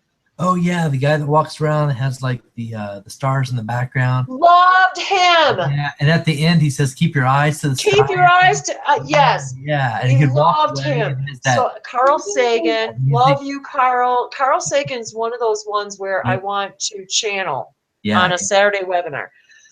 So all this time I'm going through, I have all these jobs, but I'm really not happy. And then I start manifesting shoulder problems. Mm-hmm. So one thing leads to another, and from the year 2000 until 2010, I had 6 shoulder surgeries, and each time I was home, I was miserable. It takes 1 full year to recover from a rotator cuff surgery, truly. Mm-hmm. I was home for 3 months, every single time recovering. And during that time, every single time I was home, my higher self kept showing me what it was I was supposed to really be doing. And I started I started reading, I started exploring meditation more. I started exploring ways of pain relief that didn't have anything to do with drugs. No. I started, because it was just, by the time 10 years had gone by, my body was so polluted with toxins from drugs and pharmaceuticals, I couldn't even think straight. I was on so many medicines, I stopped everything. And finally, I ended up, my kids grew up. We put 2 kids through college. I put 2 boys through college with no student loans. We both worked our butts off to do that so they wouldn't have to start their lives in debt. I was very blessed that they were wonderful. Never had any issues with my kids. Never had any drug problems. Never had any legal problems. They both, like I said, they both went to school. They were both A students. My oldest is a musician. That's what he does for a living. He went to a music school. My youngest son graduated and works for a law firm. He has a degree in criminal justice. So, I mean, which has nothing to do with me, but the point is that's just my path, my journey. And my husband worked at the same job for 37 years as an electrician for the electric company. He worked in the big bucket trucks, and every time there was a storm, he went out. Every time there was, he worked on substation construction. He moved up, he became a crew leader, and then he just recently retired after 37 years on January 11th, 111. Everyone who knows my life path number is 11. I love numerology. I have always believed that I'm connected to the stars and everything else. I've always believed that we are stardust. I loved Carl Sagan. I have always believed in the fact that we are not alone, have never been alone, that I've never been alone. I've always believed I could talk to my angels. I believe that I could talk to people that have passed on. I've never made any secret about that with my family. But then I just, out of the need for pain relief and the need for something that I knew there was something I was supposed to do, and I was writing, and now all this time I'm home for 3 months alone because I'm alone. My kids are gone. They're at college. My husband's working. So all this time I'm recovering from all these shoulder surgeries. I'm home alone, and I'm learning to be alone and learning to be what it's like to not be mom, not be this, not be an employee, not to just figure out who I am. And so that's where my spirit guides wanted me to be, was alone inside of myself. And then one day I was looking, started loving astrology. I started looking for meditation. I literally Googled, how do I do this? How do I quit smoking? How do I find pain relief naturally? And it just led me from one door to another door to another door. And then I found meditation and I found astrology. And then I started watching, then YouTube. YouTube started exploding with what, mid 2000s? Yeah, exactly. YouTube just started exploding with just astrology readings and just stuff like that. And so all of a sudden one day I click on, and this is getting to be close to 2010, and I click on astrology thing, or maybe it's 2011, right around that time. I'd have to look in my journal. But now I've just been in 10 years of pain, constant pain, and doctors and physical therapists and you name it. I mean, I'm sick of it all. I can't, and I was literally sick all the time. I was sick from the drugs. I was sick from the pain. I was sick from believing I had no control. Right. And so finally I clicked on a thing, and there was one of those things, you know how sometimes in an astrology thing, or anyway, it doesn't matter, there's a little link someplace. Sure. And it had this little star thing, and I clicked on it, and I don't even remember what it said. It had a blurb of something underneath, and I clicked on it, and all of a sudden I hear, you create your own reality. And then there was a few more sentences, and it was as if I got punched in the gut. It was the strangest thing, Brian. I got so scared at the words I heard because they resonated so quickly. I shut up. I shut off I left the website because I was like, oh my God, what was that voice? Because you know what else too? It was in one of those synthesized computer voices, I think. Oh, yeah. And so all of a sudden I kind of got creeped out, and I was like, what the heck was that? But the words resonated with me. And then all of a sudden I went back again a couple weeks later, I think it was, and I clicked on it again, and I started listening, and it was Seth. Oh, Seth. Yes, it was Wow. Seth Speaks. And it was like something opened up in me, and and it was like I was never the same. And then I said, I Googled one day, why do I see 1111? Why do I feel different from everyone else? And from that point on, I woke up. It was like 11/11/11, 2011. It was like something opened up inside of me, and it was like everything turned on. And I started reading and researching. And then what did I find first? So the channeling and stuff came later. So it really started with the astrology, and then it got into the meditation. Bashar. But I didn't really get into the meditation. It was like I found Bashar immediately. It was as if they said to me, you need to wake up right now. I'm not kidding. From the moment I found Bashar, I knew immediately. I'm a Shikani. I'm a hybrid mother. I'm I just knew it was, I said, I'm a first contact specialist. I'm a galactic ambassador. I'm. I was just so Yeah. freaked out. So, and then I lived and breathed Bashar for probably, oh my God, months. And While that's, while you're doing that and investigating and researching I'm online, not telling anybody in my family that's nothing. why I was gonna. Now, oh, let me just back up one thing. The last job that I had before I retired, I got really, really, I had my last surgery, and one day I was so miserable, and I had been eating my lunch outside every day for lunch because I loved being outside. So every day I would be outside. So I'd go take my hour lunch at the park near me, and I would read, or I would write in my journal every day, or I would write poetry without fail.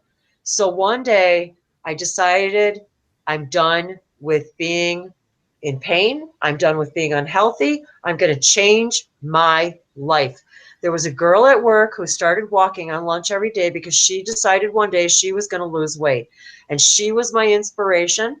And then I had another girl at work who taught me yoga. She was a certified yoga instructor. So every day at lunch, she would sacrifice half of her lunch hour at lunch for all of us coworkers, and she would Wow. teach us yoga.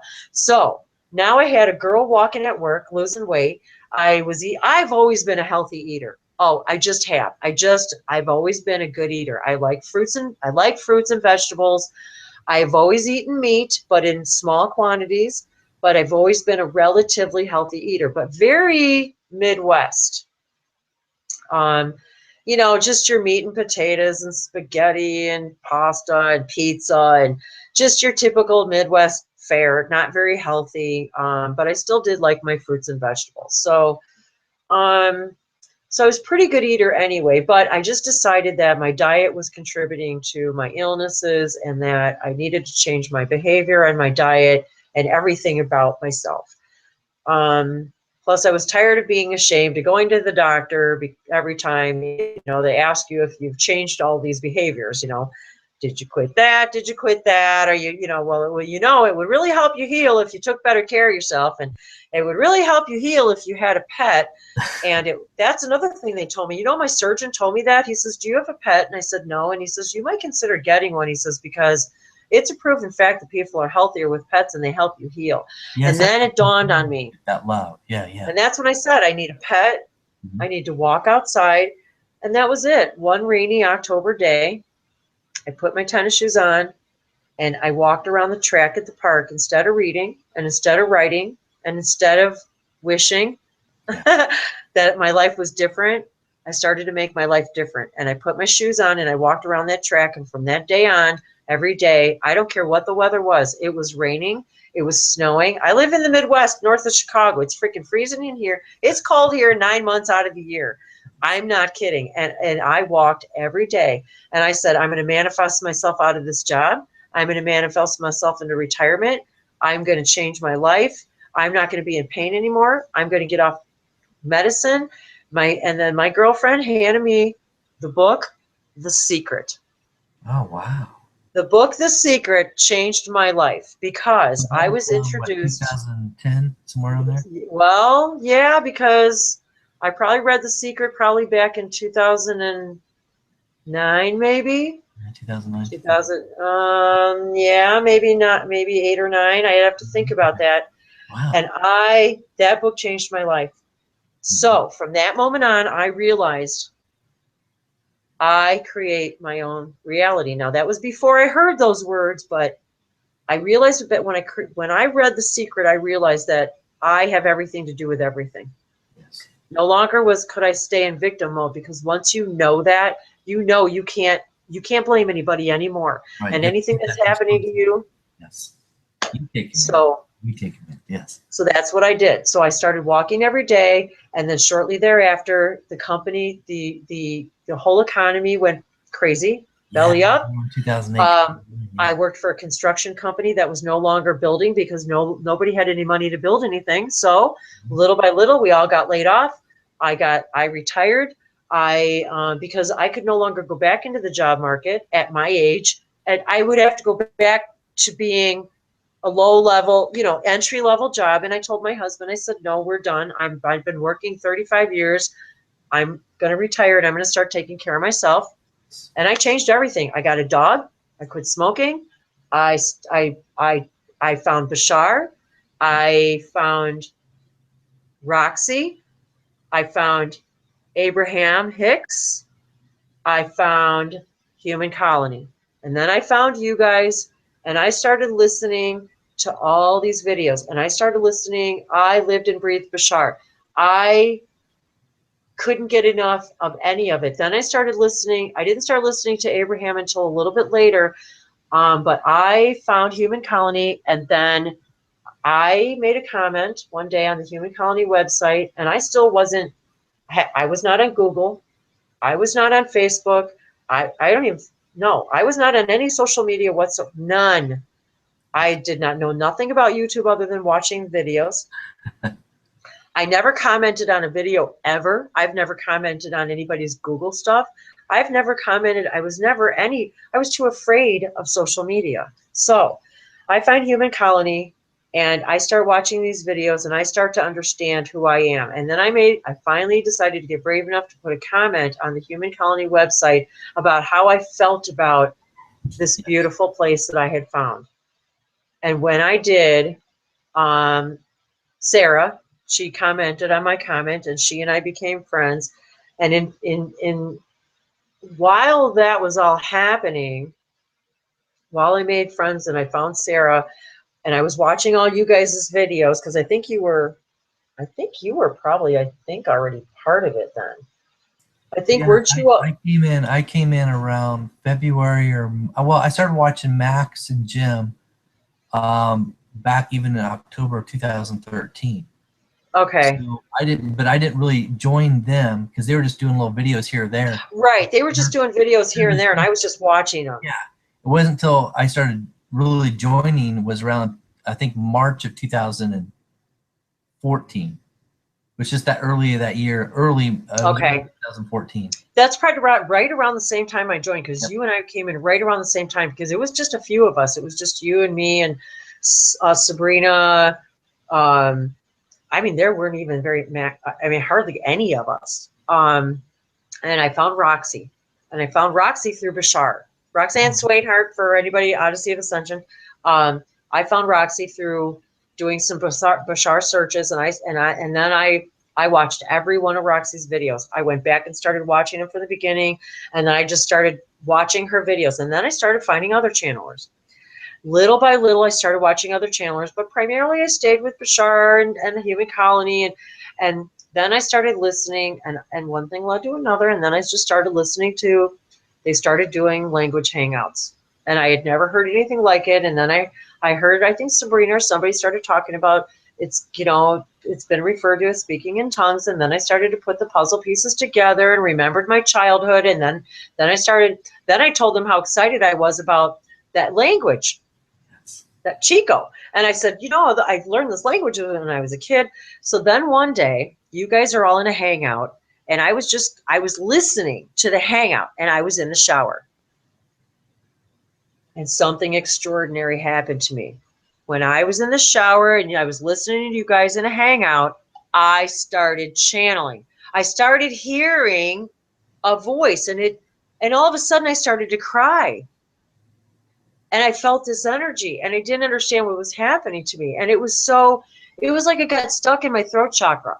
And I just wanted to cry, and I didn't know what was happening. Yeah.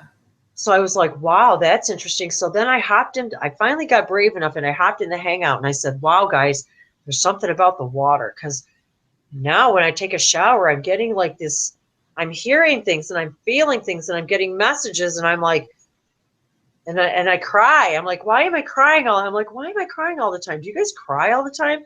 And they're like, no. And I'm like, well, I'm crying all the time because, and everyone's just like, no, So. But it was a lot of releasing for you. It was. And so, but it was then it was in one of the Language Gym Hangouts. And all of a sudden, Sabrina asked me, do you want to give it a try? And I asked my guides if anybody wanted to come in. And then I just started speaking languages. And then I remember saying something about, this is Ileana from the Elohim. And then I don't even remember what happened after that. And then I got really scared, and then I just stopped because, well, for a lot of reasons, which I'm not even going to get into right now. So that led to a lot of inner disbelief, a lot of self-doubt, a lot of reflection,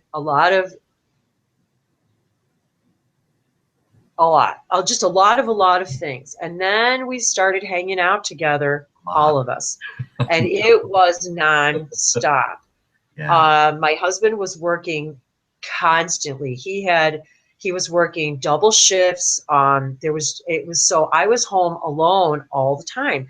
So then I met Sarah. We started hanging out. Oh my God, 2, 3, 4, 5, 6, 8 hours a day. We were all in. Once we found each other on Human Colony, it was like, oh my God, we found our family. And I that's keep all referring to you and Sarah as sisters because it just we like are. I mean, I've magic. always felt like we were sisters. And then it's just everyone else started coming in, and one after the other would start introducing. And then, and Gabe and Jaguar. And I don't want to keep naming names, but it was just all these people started coming in, and it was just like my family. And I was so emotional. I just couldn't understand it. So then I started getting more and more excited about languages, and more excited about the understanding that Bashar. Then I started having a couple, okay, which came first? So then I started getting messages. Oh, go ahead, Brian. What? Yeah, I was gonna say into that summer you started really starting to flow. Yeah, and then it was in August 1st, Uh-huh. on 2015. I wrote in my journal, oh my God, I started speaking galactic light languages. So Well, right around August. Was it 2 years ago or just a year ago? Well, no, or maybe 2014. Yeah, because it's been a couple years now. Yeah. It's been a few years. Uh-huh. So I remember, so I said, oh my God, I started speaking light languages. Yes, yeah, it was, because it's been over a year and a half now that I've had my channel. Yeah. So one day I'm out here, and I live in a regular neighborhood, but it's kind of rural where I live. And at the end of my house, at the end of my street, I live on a dead end. There is a huge farm field, huge. Yes. Then between there is a whole forest, woods, really deep woods, acres and acres of woods. Then beyond that is a whole nother farm field.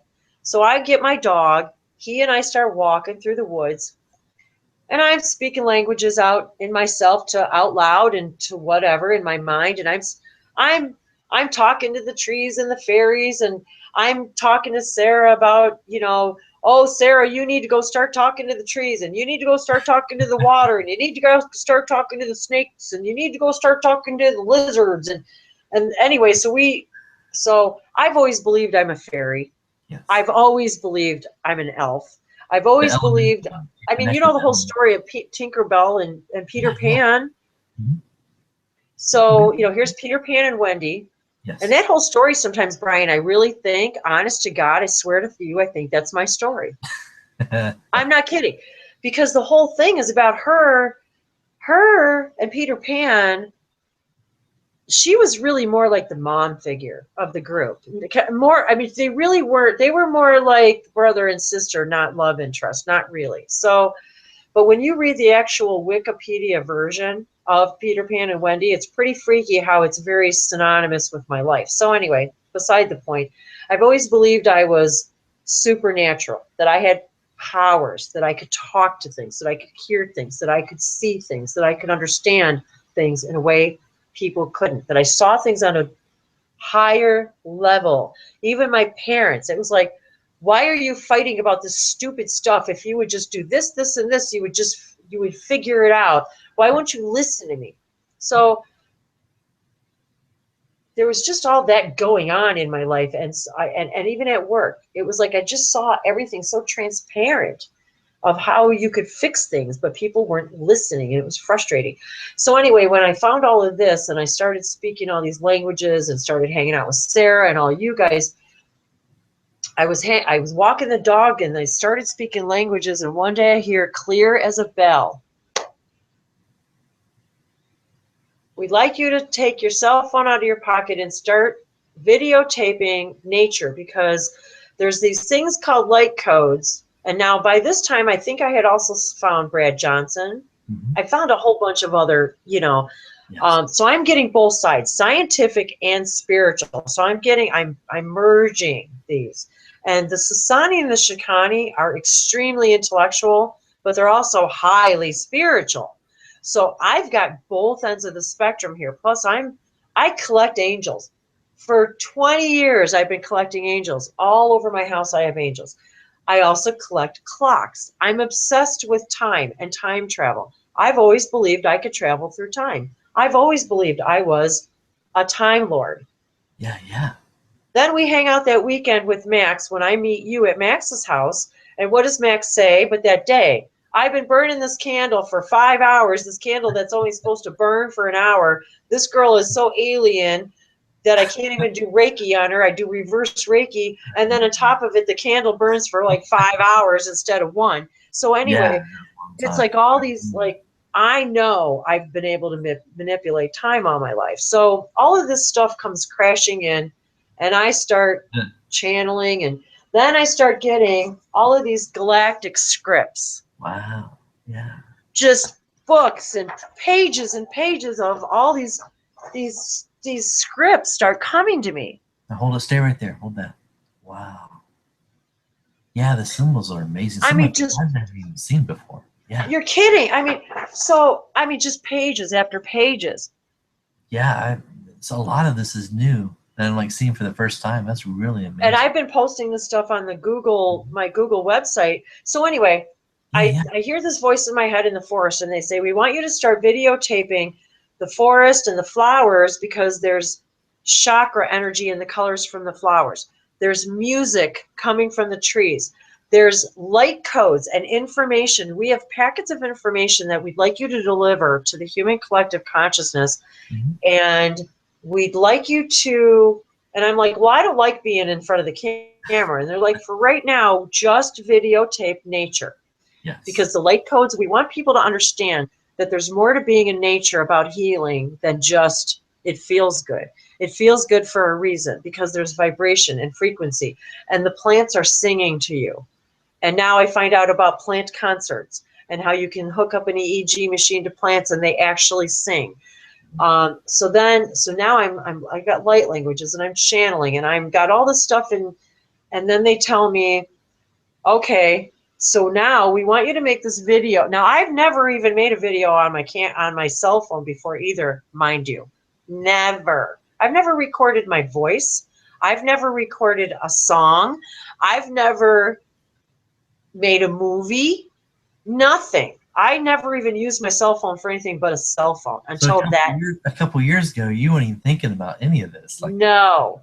So nothing, not even a clue. So I'm out there in the forest, and I'm like, okay, am I really hearing this? I said, I don't know anything about how to do this. And they're like, well, you're going to learn.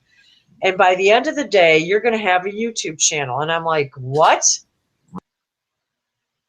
I'm like, I don't know nothing about YouTube. So all of a sudden, I just start recording light languages while I'm talking light languages. I'm kind of talking, and they're showing me, look at the trees and the ground, and show everything that when you go for a walk in the forest and you want to look at things close up, show them what you like to look at. Show them what your world looks like to you. Show people what it looks like to look at a flower close up, or a leaf flapping in the light, because there's light codes there. There's information that we're sending you from the galactic center. There's and then they started giving me information, and then they started getting and then so then they started telling me things. I would hear, like, they would explain it to me while they were speaking the languages. So by the end of the day, now mind you, my husband knows nothing. My kids, my sister, my mother, nobody knows I'm having any of these conversations, that I'm having any of these hangouts, that I know Sarah, that I know any of you. yes. All of this is still inside of me. This is my big secret, Yes. and I'm loving it, because I'm like expanding. and I'm growing, but I can't share it with anybody. So now I'm freaking out because the only people I can share it with is you guys. But as soon as I go back to my real world, I can't function because I can't tell anybody. I was in agony Yes. for months, and you It- guys know that. It's hard because you want to share with the people you You love. want to, but you can't. And what you feel, you believe you can't, which is a perception. Yeah. Because you think you know what they're going to think. You think you know what they're going to say. You think you know how they're going to react. And at the end of the day, it doesn't matter how they react. It doesn't matter. But I was so fearful. And one day, I was hanging out with Sarah, and my husband came home from work, and we were just talking. Oh, well, anyway, let me go back for a second to the YouTube. So I make this recording, and I'm like, well, now I have this recording of this movie on my phone, and I swear to God, I don't know what to do with it. I don't know what to do. So I don't know, honest to God, I cannot even tell you to this day how by the end of the day I signed up.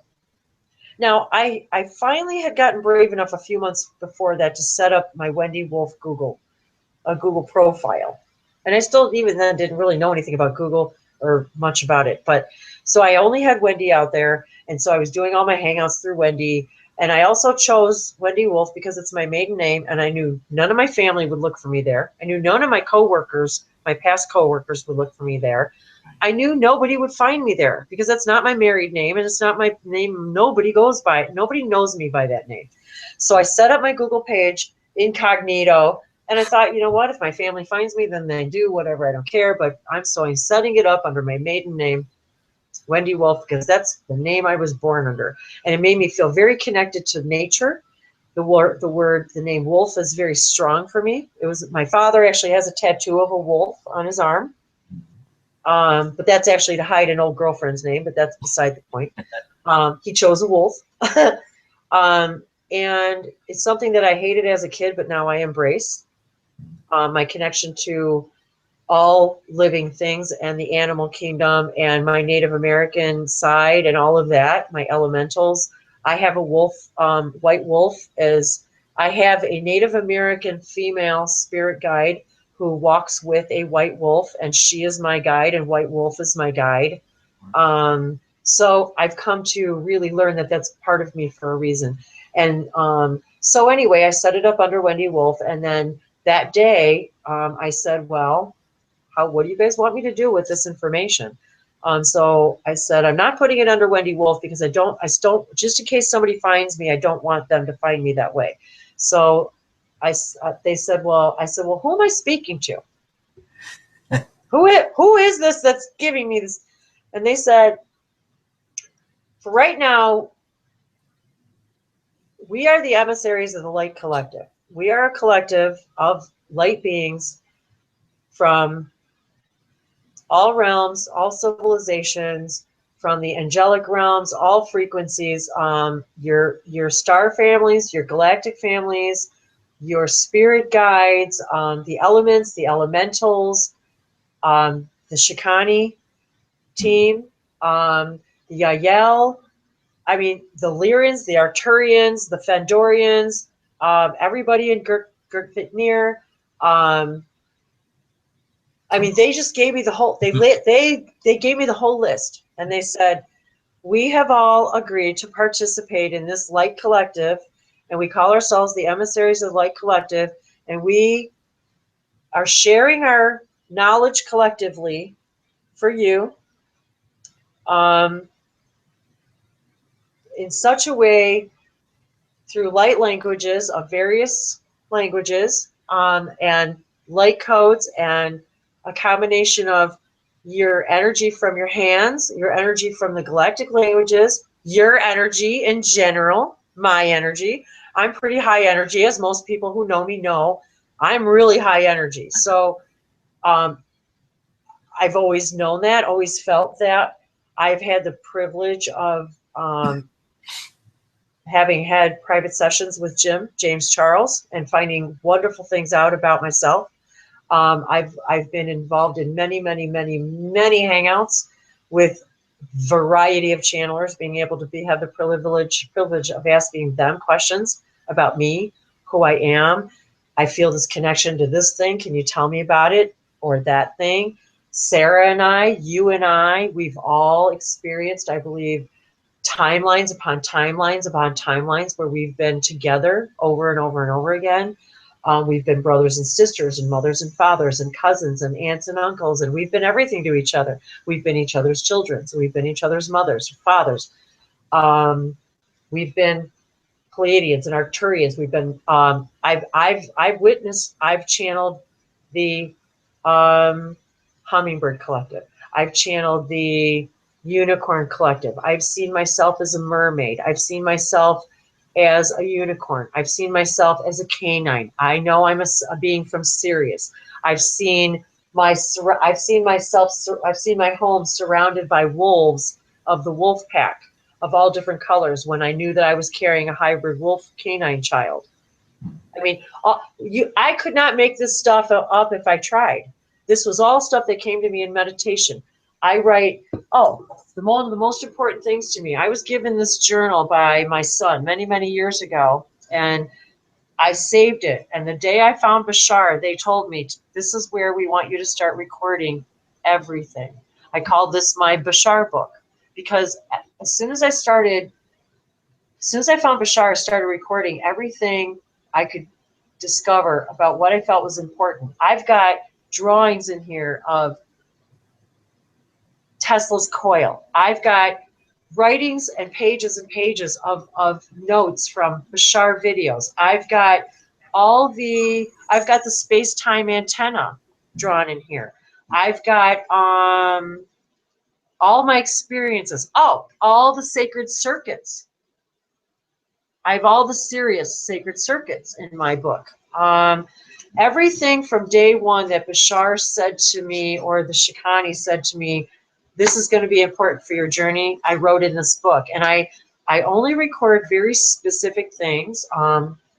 Sometimes I've actually written in here when I've been channeling, and I didn't mean to write in here, but I ended up writing in here. This to me is this is my journey. Even though I've got journals and journals and journals, this is my journey in here. And so at the end of the day, they told me to make that they represented all realms, and that they wanted that what I was speaking was the languages of lights, of all different things. And so they said, keep it simple, call it languages of lights, because it keeps it as general, but yet it still explains that these are the languages of all light beings, all realms. And to just go from there. And that's how it evolved. And I started with doing it in nature. And then pretty soon I started actually talking, hearing what they were saying, and tried to interpret the information. And nature still is a really big part of our existence and our connection to all things. And that has been probably the most integral part of the whole Languages of Light's YouTube channel, is getting the idea out there to everybody that it's not just this or that, it's this and that. Everything that you enjoy. I have crystals. I'm learning about crystals. I write light languages. I speak them. We channel. I sing light languages. Essential oils play a part of it. The colors, everything's frequency, sound, resonance, vibration. We're all capable. We're all channelers. And now it's been, I can't even tell you how blessed I feel to know you, to have met you, to have known Max and Jim, everybody, that I have had the experiences that I've had with meeting these people on YouTube, that I know through my channel, through my own channel, that people respond to these galactic languages, that they are activating people, that they're teaching them how to find the light inside of them, that they're teaching them how to open their chakras and their throat chakras, and why we go in nature. What is the correspondence between color and sound and vibration and crystals and intention? Intention, intention, intention. Everything about my life has been about intention.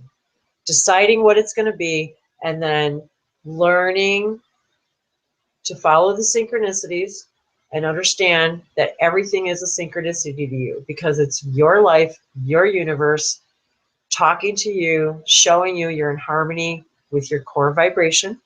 That if you're in joy, you're doing what you're doing. You're doing what you love.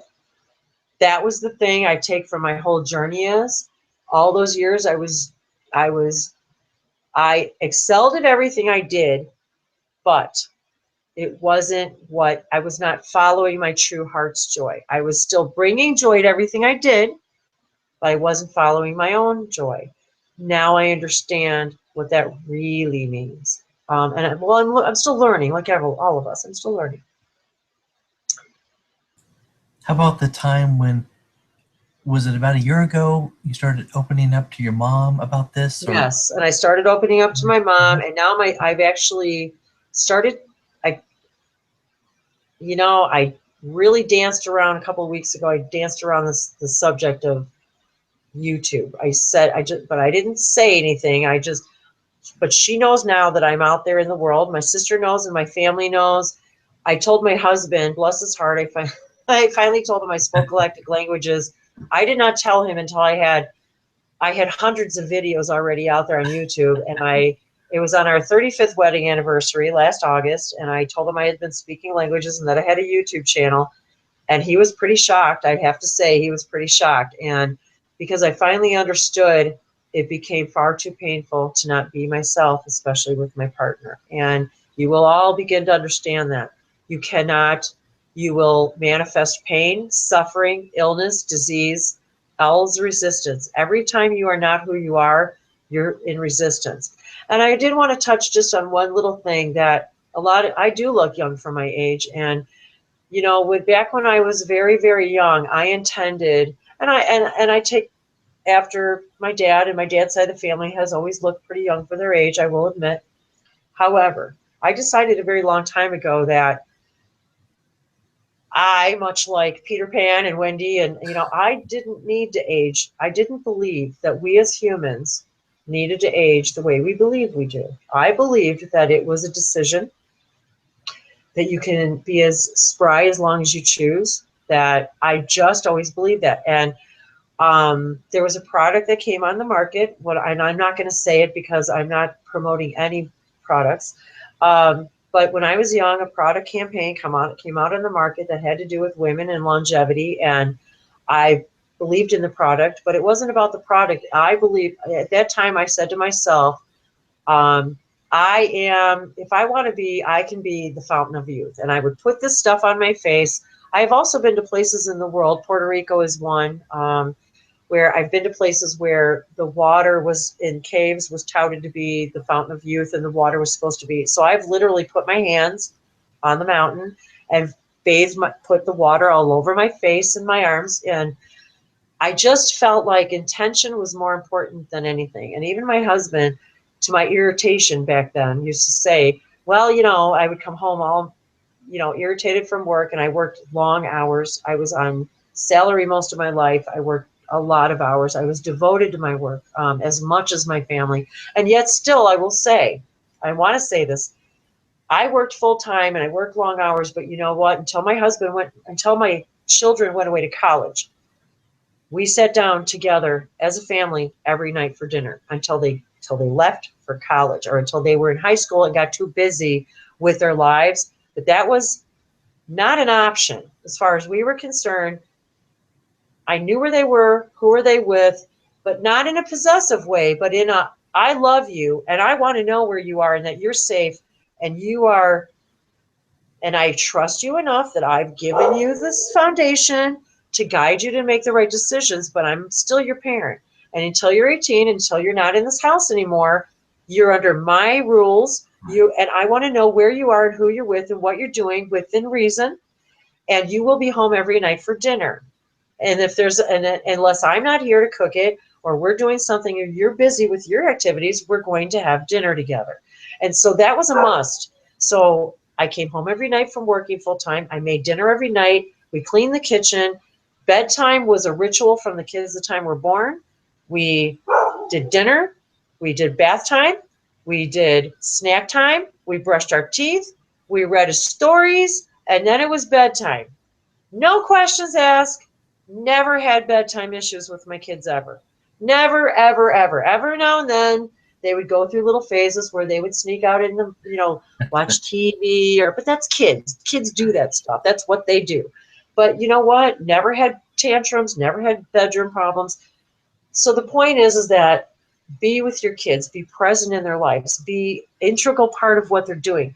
Let them know you care. Let them know what they do is important. Let them know their problems are important. Let them know that you are there and that no matter what's going on in your world, you're still as equally important as they are. However, don't lose yourself as parents into your children, your bosses, your lives, your jobs, because they, at the end of the day, they all go away. Your children go up and leave. Your jobs go away. You retire. Your friends move away. At the end of the day, you're left with you and only you. And you are the only one who can change your life, create your reality, take away your pain. You decide. You. And until we stop, and I was a victim just like everybody else. You think that God's punishing me. This must be something I did wrong, that I have this shitty life. And until you, and everything else, and until we all move out of victim mode and realize that you chose this for a reason, because you needed powerful tools. You cannot build a skyscraper with a toothpick. You cannot come to earth and do this job, this all-powerful job, and be teachers of teachers, and be way showers and illuminators, and raise the collective consciousness. We all decided to be here in this day, in this now, in this age, for a reason. And you can't do that unless you pick up the tools along the way to do the job. You can't become a doctor without what they call sacrifice.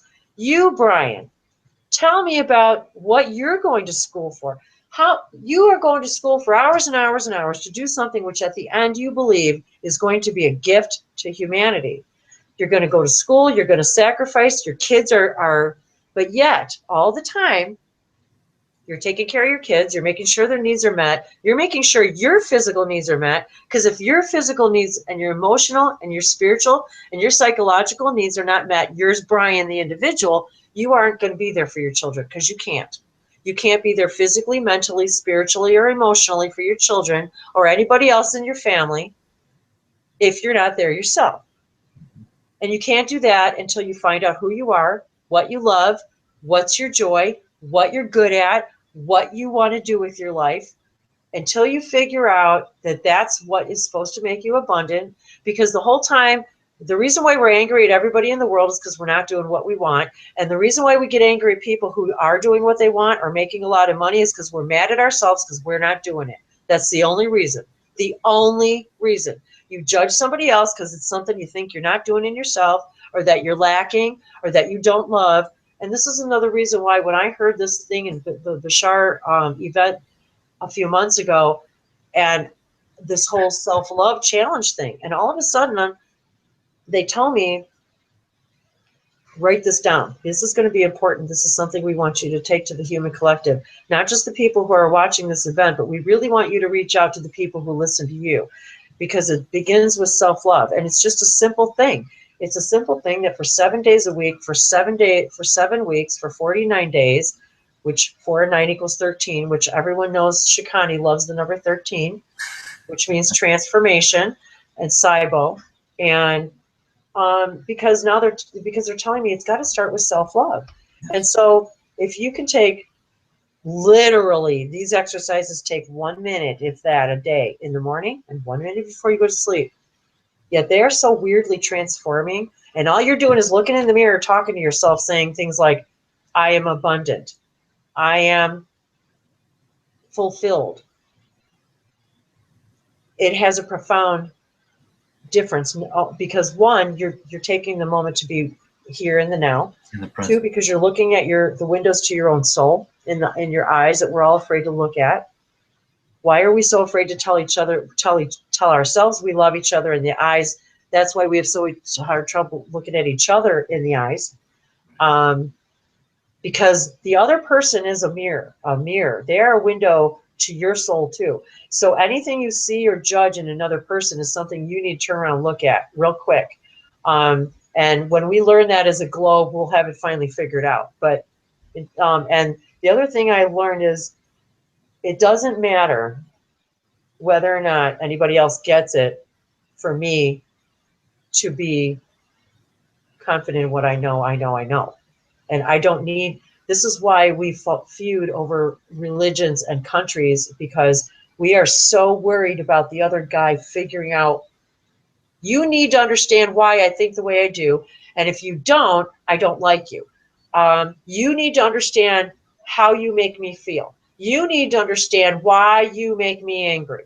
You need to understand why what you're doing is wrong and why what I'm doing is right. You need to It's almost like putting the responsibility on someone else, not taking ownership. Yeah. And so we do it as individuals, and so of course we do it as countries, and then we do it as countries. Our countries are a reflection of who we are individually. So I'm in a situation right now where, yes, I am aware of everything that's going on in this world, the racism and you name it, but everything's about vibration. If I concentrate on vibrating on that, I bring that vibration to the human collective. If I concentrate on what's wrong with the world, instead of concentrating on what's right with the world, how I want the world to be, and then move in that direction, we then as a society, the more we post things and push things and talk about things that we don't want and televise them and push them into our awareness and into our children's awareness, the more we perpetuate the very thing in which we are fighting. So therefore, we do not bury our head in the sands. No, we acknowledge and we acknowledge that it exists. We understand it's a problem. We love the idea that given that we as a society, as a globe, as a human collective consciousness are given contrast to show us what we do and don't want. But for me to continue to post that is, to me, staying in the same vibration rather than living the example of freedom, of equality, of fairness, of justice, of being colorblind. If we cannot embrace each other's colors, we all came from the same light. Every single one of us from the same light, and the light is a prism. If you hold a crystal up to a light, it shows a prism of colors. We are all those colors of the same prism. We all want to call source energy, God, whatever name your religion has attached to it. We're talking bigger than that, guys. We're talking about religion is a product of a physical reality. Religion is a product of mankind. We're talking about all of us being made from the very same light of the very same God that every one of those religions talks about. So everything came from that. You, me, the dinosaurs, the planets, the stars, the Arcturians, the Lyrians, the Fendorians, the reptilians, the unicorns, the fairies, they all came from the same one thing. And so if we can understand that you can connect to everything because you're always connected to everything, you wouldn't hurt any part of that one thing. It's just like our own body, our own vessel, If you hurt one part of it, it all is out of balance. If you have a cut on your finger, how many times has a little tiny cut on, or even a hangnail, hurt so freaking bad that you can't even function? I'm serious. You can't do the dishes. You can't take a shower. Every time you touch something, it hurts. If you hurt one little piece of you, the whole part of everything is off balance. It's in pain. And so we're all healing one big pain. But yet it's really a perception because it's just an illusion. It's just an experience. A slideshow. Our life is a slideshow that we've created as a bunch of experiences to, just like they do up on the colonies and up in space, where they go through and they teach the children these actual real life experiences so they can feel the emotion of the experience, but in a safe environment. This is a safe environment. That's why there's nothing to fear itself. The earth is a place where we're able to enact all this stuff out, and we show the rest of the creation and feed the information back to one source energy, all these experiences of how you come from these ugly places and come to a place of to light, of love, of self-love, of unconditional love. That's why we came. And it takes you out of victim mode. It puts you in the driver's seat, and makes you realize we're all connected to everything, and makes you realize that nobody's better than anybody, not even an angel. We're all the same. I mean, we're all equivalent in creation. We're all as necessary. You're as necessary as I am, as the angel is, as the ant, as the whatever else is out there. And that we can all connect to everything, and that none of us are incapable of anything. And it's just a matter of the belief system that we've accumulated over time. So giving our power away sometimes, like we always think that God knows what's best for all of us, like, or we say that these angels are above us, or it's always like we're reaching outside of ourselves. It seems like, like I'm wondering sometimes why we feel that way, that we need that validation or something, or we need something to say, yes, God, or yes, angels, you're right. I need to follow. You know what I mean? It's almost like we don't want to take responsibility for ourselves. We don't. We want to say, it's funny too, because the angels are so present right now, and it's actually 4:44 our time for anybody who's listening. It's 4:44 our time, so right. That's truly an angel number, and it is. Because we've been told that by religion that, if you do this in this way, but then you're going to be punished if you don't, and you're not going to be let into heaven and all that stuff, and it's just so contradictory, and yet the whole book is, I believe, so misinterpreted. Truly, it is. But that I'm not going to get into that, because that's just a perception, and it's got nothing to do with me, really. But if you really look at the words, though, and if you go by what the 10 Commandments say, if that's where you live in your reality, really all those are is really just basic guidelines or something. Got to teach you to treat each other with respect and harmony and love and honor. And I think the only reason why they say is if you break them, you're going to be in hell, is because if we don't live a life in which we're living that way, we create our own hell inside of ourselves, don't we? Right.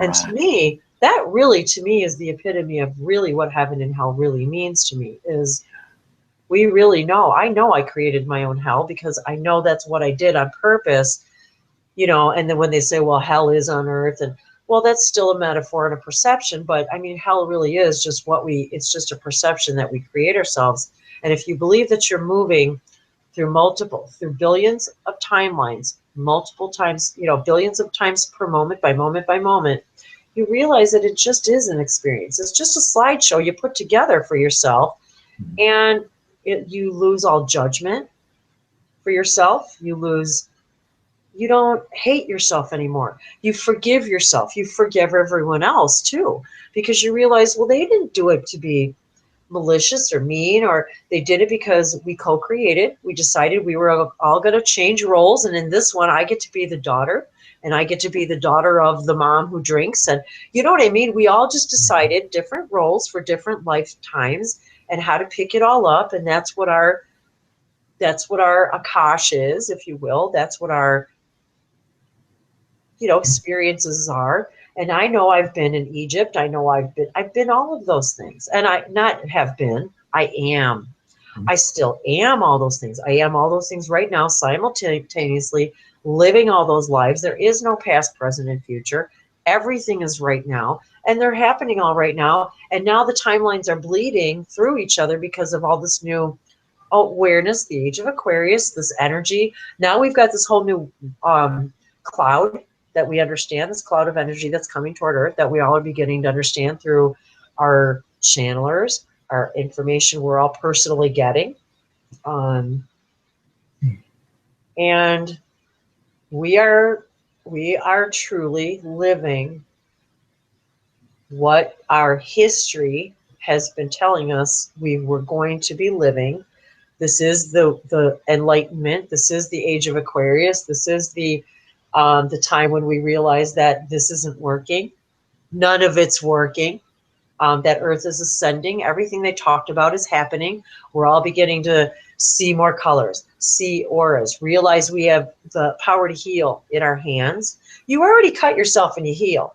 If you did a time lapse on a cut, you'd probably be fascinated, right? To watch yourself heal like that really quick. Oh, Well, yeah. we already can do that, right? We heal. You have surgery, you heal. You have an accident, your body already self-repairs.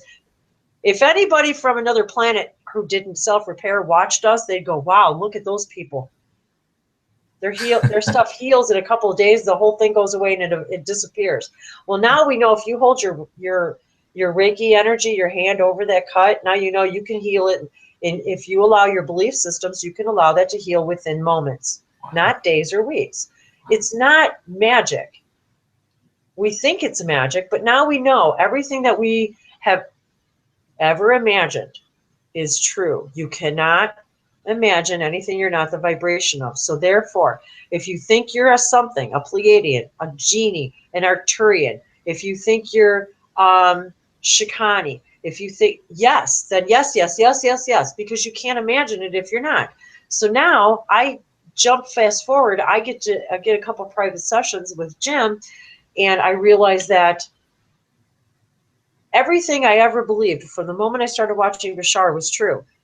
I find out, yes, he's been talking to me since I was a little child. Yes, I am part of the Shikani channeling team. Yes, I am. Yes, I am on the colonies. Yes, I work on ERA. Yes, I'm a hybrid mother. Yes, I have hybrid children. I help care for all of them. I'm in the palace on ERA. I mean, on and on and on. So when you get these validations from somebody else who knows nothing about you, and then all of us, how many Saturday webinars have we been in over the years where, and not just Jim, but all these other channelers who time and time again, we're all being validated over and over again about who we are, what we are, where we've been, who we're connected to, what we're capable of, what our powers are, what they. And what's really neat about that, and they're not even past lives. This is our lives now, guys. This is concurrent lives. Yeah, it's the sharing. I love the community, how it just shares with one another. Yes, the sharing and knowing that. Yeah, we're growing with the sharing. And isn't that what everybody says when they come in? Oh my God, I'm so grateful I found you. Oh my God, I'm so grateful I'm not crazy. Mm-hmm. Wow, you guys think the same way I do. Yeah, I hear a lot of people say, yeah, I thought I was the only one.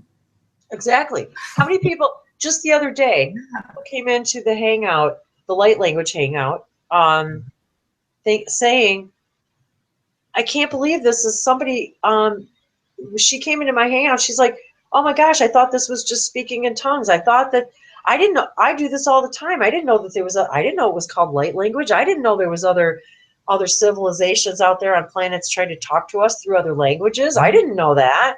So yeah, it's very comforting to people when they find out. Yeah.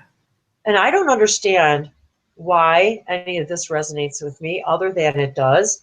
I don't know why I can speak all these languages other than they're telling me that it's to help people and to help activate them or whatever, or to show them who they are, or to tell them and introduce them to their galactic families and their hybrid children. I can't make it up. All I can do is share what they're telling me and share the information I've been given and just say what I resonate with. I don't know why any of this is happening other than at some point I have obviously decided that I've agreed to do this in this way, in this now. And it's exciting. I remember when I took Spanish class in high school that I was so excited about learning a foreign language. That's all I could think about was I just want to learn every language on the planet. And yet here I am learning every language outside of the planet. I only know English. So, I mean, it's my only, native tongue is English, and that's all I've ever spoken. And actually where I live now is about 50% English and Spanish. And so I hear Spanish around me all the time. I took two years of Spanish. My husband comes from a Spanish-speaking family, but unfortunately, they didn't speak it in his family. I mean, by the time they got to him, everyone was grown and gone out of the family, and then he grew up in the United States, so he spoke English, and so he didn't even learn Spanish. I took Spanish so I could figure out what his mom was saying, and yet that didn't help me either, because the kind of Spanish they teach you in school is not the kind of Spanish that you can actually use for real in the street. It just isn't. At least it wasn't back in the 70s. Right. So anyway, it's probably much better now. I tell everybody, go get Rosetta Stone. It's great. So I've always had a fascination with languages, and knowing that I was a star traveler or a star seed, that I understood things in a way people didn't. I saw things from a higher perspective, or had a different way of looking at things, or was able to see, like, an overview. I could tell, like, even when I was young, if I did this thing, it would take me down this whole new path. But if I changed my mind or said, if I kept my mouth shut and didn't say that thing, I just knew by how I could create a new timeline by how I reacted to something. I somehow kind It's of almost knew. like in the reaction.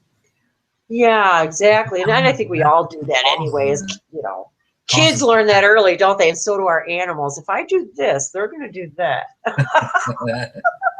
I mean, don't we all learn how to manipulate our parents that way by, it's like, well, I know if I act this way and that way, but most of the time they're on to us anyway. They're like, yeah, what do you want? But so I think just all of that wrapped up, and I did not bring my children up with any specific religion. I did not actually. My mother was very disturbed by the fact that I chose to allow my children to be baptized only if they decided to, and to do it in their religion. Yeah. However, and neither of my children have decided to. Actually, none of them are in any form of formal religion whatsoever. Yet they're both very. I just brought them up to be very kind and considerate and conscientious, and to take care of the planet, to take care of your neighbors, to be kind and generous and loving and giving, and really kind of left them in that to say, if you guys want to pursue, go please explore the world. Go explore the world, see what resonates with you, and find joy. And I will say the other thing about being young is I completely agree in that everybody who you know and that I've known all my life, anybody who's ever looked young has been someone who has followed their bliss, followed their joy, love what they do, take care of themselves to the best that they can, or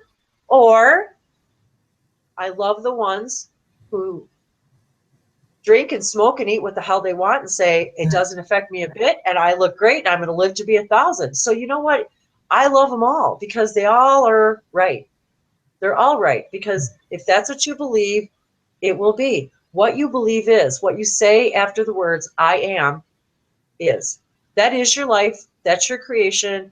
And I came up at this retreat that we did, Beyond Reality, and a lot of people know that by now. Beyond Belief, excuse me. But during that retreat in Arkansas with Will, Reiki with Will, shout out, which I met through Human Colony. I met through Jim. He and Jim, Will Mitchell was a dear friend of Jim Charles. They were next door neighbors, and I met Will and Reiki with Will, and knowing him and the people I've met through him have changed my life.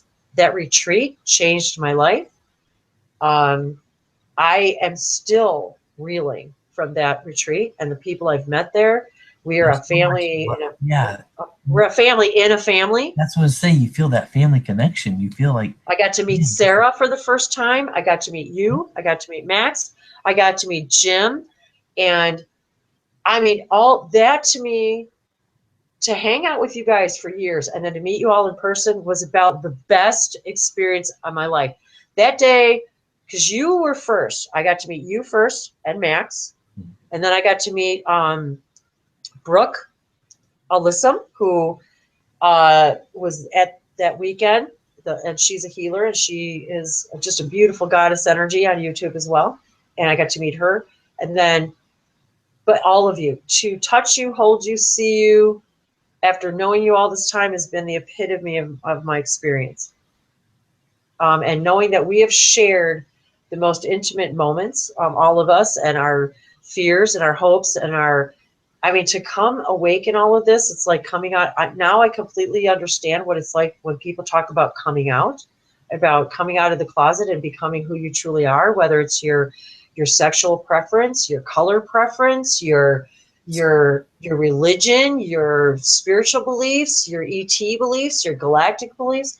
You know, look at David Bowie for how long ago he, and Michael Jackson and Prince and all the people who, even David Bowie, who long ago, he let his Ziggy Stardust, he was his ET counterpart. He was one of the first people that I think in our society who let that out. And another person, Shirley MacLaine, a beloved actress. Who that is. Yep. Who, if you don't know her, and I need to watch this movie. She's just done so much over the years, and she's still acting. She's still a brilliant actress. Out on a limb. Out on a limb, and I want to watch that movie. And have you seen it, Brian, yourself? Because I think we all should watch it. Did you? Yes, I have. Mm-hmm. Did you like it? Yes. I want to watch it because I believe that every one of us needs to see that, and because she tells the true story of what it was like, her being a true, actual actress in Hollywood who had a gift of clairvoyance. She was a channeler, is a channeler. And yet, when she came out of the closet to her Hollywood world, it almost ruined her Hollywood career. She almost lost her credibility and her, and yet, how sad is that any of us should ever be afraid to come out to be who we are, because that's what we came to be, is all that we are. And that's what Bashar's taught me, and Abraham, and all of you, and Human Colony, and every entity, and Takur, and to have my Reiki and my galactic Reiki attunement by Takur the Lyran from another place in this galaxy. My heart was, I think, more open than it's ever been. I felt every Reiki master in my heart. I felt Usui in my room. I felt, I mean, to talk to Takur all these times, and then to be in the presence of Jim when he's been channeling all of them and channeling her, and then to have her do my Reiki attunement, which was just this past Sunday. I'm still vibrating. I woke up this morning between that attunement and knowing this interaction was going to take place with you, and having the full moon just happened. Mm-hmm. And I think it's today, actually, I think, isn't it? Yesterday, today. And so to have all of these things happening and doing this Bashar self-love challenge at the same time, and getting people out there who are, even if they're too afraid to comment on YouTube or on the event page, but to write to me and say, thank you for doing this challenge. I'm doing it along with you. Self-love is the key, the door to all unconditional love, and unconditional love is the key that opens every other door. And I mean every other door. It opens all your chakras. It opens gratitude, opens it, and unconditional love. Gratitude opens the door to unconditional love, and unconditional love opens every other door. And I mean every other door. It opens you to non-judgment, self-love. It opens you to healing. It opens you to languages. It opens you to your chakras, your kundalini, your connection to source, your connection to each other, your connection to you, your cells. Every day I ask my body, my cells, what do you want to eat today? What do you want to wear today? What color do you need today? Who do you need to talk to today? Where do we need to be today? What do you need to do today, body? And it tells me what to eat. It tells me what to wear. It tells me when to meditate. It tells me when to call and make my dentist appointment. It tells me everything I need to know. It tells me when to go to the grocery store, where I'm going to meet the perfect person. Or I love finding things. Do you know how many times have you lost your keys or your whatever? Or I quit looking. Now I go, okay, guys, show me where my keys are, because I'm going to spend a half an hour looking, and then I'm going to stand there frustrated and upset, and I'm going to be in the wrong frequency, and then I'm going to be really pissed off because I can't find him, and then I really can't find him because now I'm in the wrong frequency, and they're Right. going to continue to be in the wrong frequency. They won't So see it. now Exactly. I ask them first. I Right. say right off the bat, okay, guys, I lost my keys. I can't find them. Can you help me find them? And I don't panic. And I just sort of wait around. And then I go follow my highest joy. And I mean this. So then I say, okay, I'm going to go to the bathroom. Okay, I'm going to go get something to drink.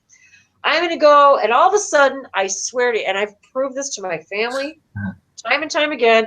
I walk over to the room. I pick up, I swear to you, a blanket. Pick the whole blanket up. There it is. There's my keys. Now, of course, I couldn't see them because they were under the blanket. But because I wasn't listening, I couldn't find them either. Now, if I just shut up and listen, they say, Psst, hey, I think you left them in your pants pocket. Upstairs, in the laundry. Psst, oh, they're under that blanket. My mom said that to me the other day. I was looking for something. About a half an hour went by. I walked across the room, moved a bunch of stuff. I picked it up, and I grabbed the thing, and I walked over. I went in the kitchen. I went about my business. She says, did you just find that thing that you were looking for a half an hour ago just by walking over there? And I said, yeah. She gives me the eye roll. She says, nothing surprises me with you anymore. Nothing. That's funny. I have to cough. Yes.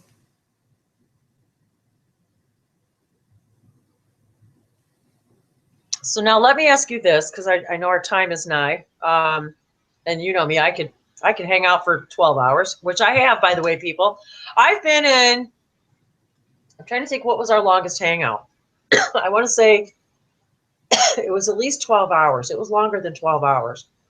I never made that one. That was too long. It was long. I'll tell you what, it was long. It was really long. But anyway, so anybody who knows me knows I can't find that one. We'll have to find it. I'll have to find it. It was a really long one. But I realized at the end of the day that for being such a person who is too shy and too worried about looking at people in the eye, I've overcome both, obviously, clearly. And fear really is nothing more than a belief, a veil. It's nothing more than, and that day when Sarah said to me, I was going to turn off my computer when my husband came home from work, and she said, don't you dare. She says, don't you dare turn off that computer. I want to be on this screen, and I want you to keep talking to me while he's home. Wow. Well, now, mind you, he didn't even know I had friends online. Yes. Now, mind you, I'd been hanging out with her forever. I mean, for ages, and all of you guys. So he comes home from work one day, and I just kept talking, and he walks into the room, and he's kind of looking around, going like, who are you talking to? And I said, oh, and I didn't put him on camera because that's not fair, and I muted it, and I put it on, I took the camera off, and I said, hi, I'm talking to my friend Sarah. I said, she's somebody I met online, and she lives in Miami, and if you'd like to meet her, she'd love to say hello to you. If you don't, that's fine. No pressure. And he had just come home from work, so he was in his work clothes. He was dirty. He didn't, I said, it's cool if you don't want to. And he says, no, I'll say hi. And so I turned the camera and the sound back on, and I said, hi, this is Sarah. Sarah, this is my husband. I introduced them, and that was the door. I opened the door, and that was the first door I ever opened. But it took me months and months and months before I ever told him about any languages or channeling or any of this. Do you know, Brian, I did not even tell him, I did not even discuss the word Bashar, or even I never even introduced him to Bashar until 1 week ago. Wow. 1 week ago. Yeah. So. Yes. It takes courage on your part too, because it's the uncertainty of how they're going to react. Now, I told him, but you know what's funny? I started with Bashar, but yet I told him about Abraham Hicks before I told him about Bashar. Now, isn't that interesting? Even though Bashar's who I started with, it was Abraham who I told him about first. Yes. But so anyway, I just want to say to everybody, trust what you know. Go with your instincts. Believe what you're hearing. Believe it, because everything that we've experienced together, even in together with Brian and I and Human Colony, and we cannot make this stuff up. We share things we cannot even can't begin to even, we can't make it up. And so, trust yourself and look how long it's taken me. And look, my children still do not know about my languages. They still do not know. They know I'm online. They know I do live meditations. They've never asked to see any videos or anything. They know it's recorded, but I don't know if they know it's on YouTube. I've never said I have a YouTube channel, but then they've never asked, but I haven't offered because I just realized it's probably not the right time, or it would already be. Or they would start asking you questions if it was the right time. But right now, though, I'm starting to actually talk to them about a lot of things, and they are having a lot of their own 3D issues. And now, me as a mother have been going through a lot of things about learning how to separate and detach myself with compassion, but yet realize they're grown adult men. Yes. I can only tell them, be an example of what works for me, and I can only lead a horse to water. I don't think that right now is the time, at least not yet, to tell them about the languages, because they have some other of their.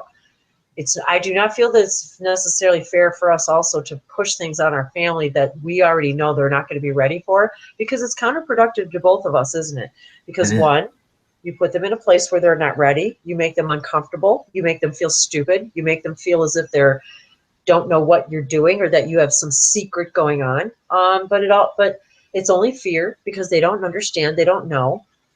So you have to really be mindful of being kind and considerate about their path, and that just because you want them to know what you're going through and experience the bliss and the joy of what you know, you also have to be kind and considerate of their path, and that you can't just say, well, I'm an ET. If they can't handle that, all you're going to do is push them away. Go over their head. That's right. Then they're not going to listen ever. They're going to treat you like you're crazy, and then you're going to create your own reality in which you're going to stay in your own hamster wheel. So I realized that if I could do it in little doses, as their belief systems allow, I was able to introduce things a little at a time, as I felt that I was guided. I would say to my guides, is it okay if I mention this? Or you just say to yourself or your guides, don't let me say anything until they're ready. Help me be mindful of being conscious of their path and also that my ego, to set my ego aside, to say, I know this and I know that, and I want you to know what I know, because I know it's going to make your life better. I know it's better for you. And even though you think you don't know, I know, no. You can't do that either. Who wants to listen to somebody like that? Don't you just push them away right away? Doesn't somebody who starts preaching religion at your door, don't you just close the damn door? It sounds like the person in the church. Right. You say, you know what, if I want to be saved, I'm going to go look for it. But don't come to my door, because now I'm not saying that there's not people out there who need that's their connection. That person coming to their door isn't that connection to their source. I'm not saying that. Not belittling that either, because it's all valid. Right. Everything is valid, and that's the whole point. Everybody's at different places and if it's religion that gets you there, sometimes we have to go through religion to show us what we don't want, what isn't right for us. So yet we live our lives feeling guilty that we can't embrace something that everybody says is so great. But if it's not great for you, it's not your truth. Now, I've believed in angels all my life, yet I've had to fight with people in my family. Well, if you don't believe in God, how do you believe in angels? No, right. You don't. No, you don't. It's like, how do you know what I believe and what I don't believe? Yes, I do believe in angels, because I believe that God is not what you think is God. Simply because your perception of God is a guy in a chair making a rule, and my perception of God isn't that doesn't make mine wrong. It makes yours, and unique, and it makes mine unique and mine, and it makes us, when we bring those together, food for thought and But expansion. what gets so frustrating sometimes is when people fight over, well, my God says this. It's like they try to separate God. They put God in the box. Right, your God, my God, or the Bible says, and this says, and the Yeah, Quran says, and this book says, and different the religions, like different religions, like Allah, the same as God. It's just a different perspective. That's So all. now let's go back to the. I'm watching Ancient Aliens the other night. We love Ancient Aliens, by the way. Kudos to you guys. So watching Ancient Aliens, and you watch all this stuff, and you realize, okay, the Australian Aborigines peoples, they've got stuff on their cave walls that talk about aliens that they predate Christ by thousands of years. Now, you can't tell me that creation started 2,000 years ago or whatever, when you got stuff. So the point is we are rewriting history. We really are watching the world wake up from history and realizing everything we've always known to be true is nothing but a belief system, a hologram, a movie somebody's been playing for us, to manipulating us into believing that we are not powerful, that we're not able to heal ourselves, that we need pharmaceutically created, engineered products to put into our bloodstreams. It's all permission slips. You could do the same thing if a placebo works, but yet we don't want to own that. And so we have to honor the fact that, yes, you need to see a doctor if you believe you need to see a doctor, but you also can believe and embrace the idea that you know you can heal from a cut, so therefore you know you can heal from anything. And if you truly believe that, you can move into the frequency in which you are guided to live a lifestyle that allows you for that to manifest.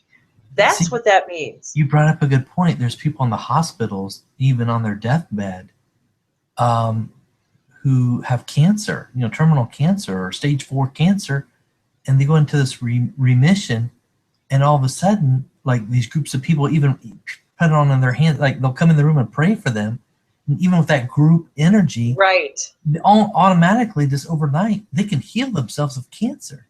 Yes. Because they accepted the healing. And then they can also reject it. They can also reconnect to that energy of the illness by having it remanifest, because we haven't let go of the actual thing that allows us to believe that we can heal completely, or that we don't believe that we have the power to do that, and that this is happening to us. Now, I am also going to say with that there is something to be said for people's journeys. And we all set up an exit route. We have to. We all leave this physical body at some point, whether it's in a day or a million years. It doesn't matter. It depends on your belief system. But eventually, at some point, I think we all don't. This is our spaceship. Just like Bashar and all the ETs connect to their spaceships by telepathy, well, don't we do the same thing with our bodies? Aren't we telepathically connected to this spaceship that lets us drive through 3D? So we're telepathically connected to our cells, our atoms. We can tell it to do anything we want. If I visualize myself running a marathon in my mind every single day, do you know what happens? My muscles start to act like my leg muscles are going to start to get so strong because my body believes I'm running a marathon. It doesn't know the difference. Wow. I swear, you can do that. You can change anything about you if you believe you can do it. If you can grow, literally, we will eventually be able to grow our limbs back. But for now, we're making them in a lab because we believe that that's the only way we can manifest a new limb right now. Now we're starting to print them on 3D printers. Yeah, that's pretty amazing. So now we've manifested the idea as a collective consciousness that we can start to manufacture body parts with a printer used of organic material. Now, 10 years ago, we would have thought that was probably almost anti-spiritual. Yeah, or science fiction. Just out of the way. Right, or science fiction. Way in the future. So all these things that have come to be, from Star Trek to Star Wars to I Dream of Jeannie to all of the above, have come to pass. And yet we still, many of us still live in the belief system that none of that's possible. And I ask you, how can that be? I say, how can that be? So from my standpoint, I mean, I don't know. I'm trying to think if there was, I'm trying to think of throughout my timelines and my experiences and the things I did with my jobs and my relationships, if I've left anything out that really contributed substantially to my spiritual journey. I mean, other than, you know, what I've mentioned, not really. I really have come to the conclusion recently that nobody needs to know our pain to experience gain from our wisdom. So, although I do think it's a beautiful thing for people, for you, for us to do this, to talk about when people see us in these hangouts in Human Colony, or they see me on YouTube, we tend to, just like when we first came into all this, think of it as, oh my God, I wish I could do that. Oh my God, you are so this, or you're so powerful, or oh, I wish I had that. Well, you do, or you wouldn't be listening to my video, because if you didn't, you wouldn't be in my vibration. We wouldn't be pals. You wouldn't even be giving this conversation the time of day. You wouldn't even be in this vibration if you weren't already able to do that. We're all able to. So I remember what that felt like, and I remember what it feels like to connect, and I remember what it feels like to have what we would call a three-dimensional, painful life with physical ailments and catastrophes. And let me also say, I want to throw this out there too. A year ago in May, and I know you already know this, Brian, and you already know what I'm going to say, I think. A year ago in May, my family, my brother that I said was born when I was 10, had an experience in their life where he has 4 children, 3 girls and 1 boy, the boy being the youngest, and his oldest daughter committed suicide at the age of 15, a week before her 16th birthday. And that in of itself rocked my family, rocked my world. And imagine me now knowing what I know, and my family still believing what they believe. And for me to try to explain to them, she's not gone. She's still here with me, but she's in a different frequency because their house is empty. She's not sitting at their dinner table. She's not going to school every day anymore. They found her dead. You know, her sister and her mother and her father. So how do you wrap your mind around something that is a family? And so this has been huge for us as a family to come through. And it's been, in my knowing you guys and the support and knowing that there's life, that there is no death, understanding that has been very helpful for me and my family. But yet, you know, there's still, her parents are still very, very angry, very sad and angry and grieving and can't let go. But then see, the thing is what we don't realize is then we keep them tethered to a place in our grief and our sorrow and our pain, and we keep them in a place of pain and we don't let them go. And we have to understand that when we think of somebody who has left us in pain, they feel our distress. And even though they're in another frequency, they don't feel pain the way we physically feel pain, but they feel our pain. And so when we think of somebody who's transitioned, like these beautiful people who have left us, Princess Diana, Prince, Elvis, you name it, Robin Williams, every one of these people have been close to me in my heart. Michael Jackson. Michael Jackson has been a part of my life since I was a child because I grew up with him. We grew up I watched him grow up as a boy. I watched him and I saw him for who he truly was, not the persona. I saw who he really was, the pain, the alienation, the growing up a superstar as a child in a dysfunctional family, what he went through as an adult, why he checked out as early as he did, why they all did. Robin Williams. I loved that when he came out with Mork and Mindy. You know, Mork and Mindy was another one. My God, it was an ET who came to Earth, who befriended a lady, a beautiful female girl from Colorado who drove a Jeep.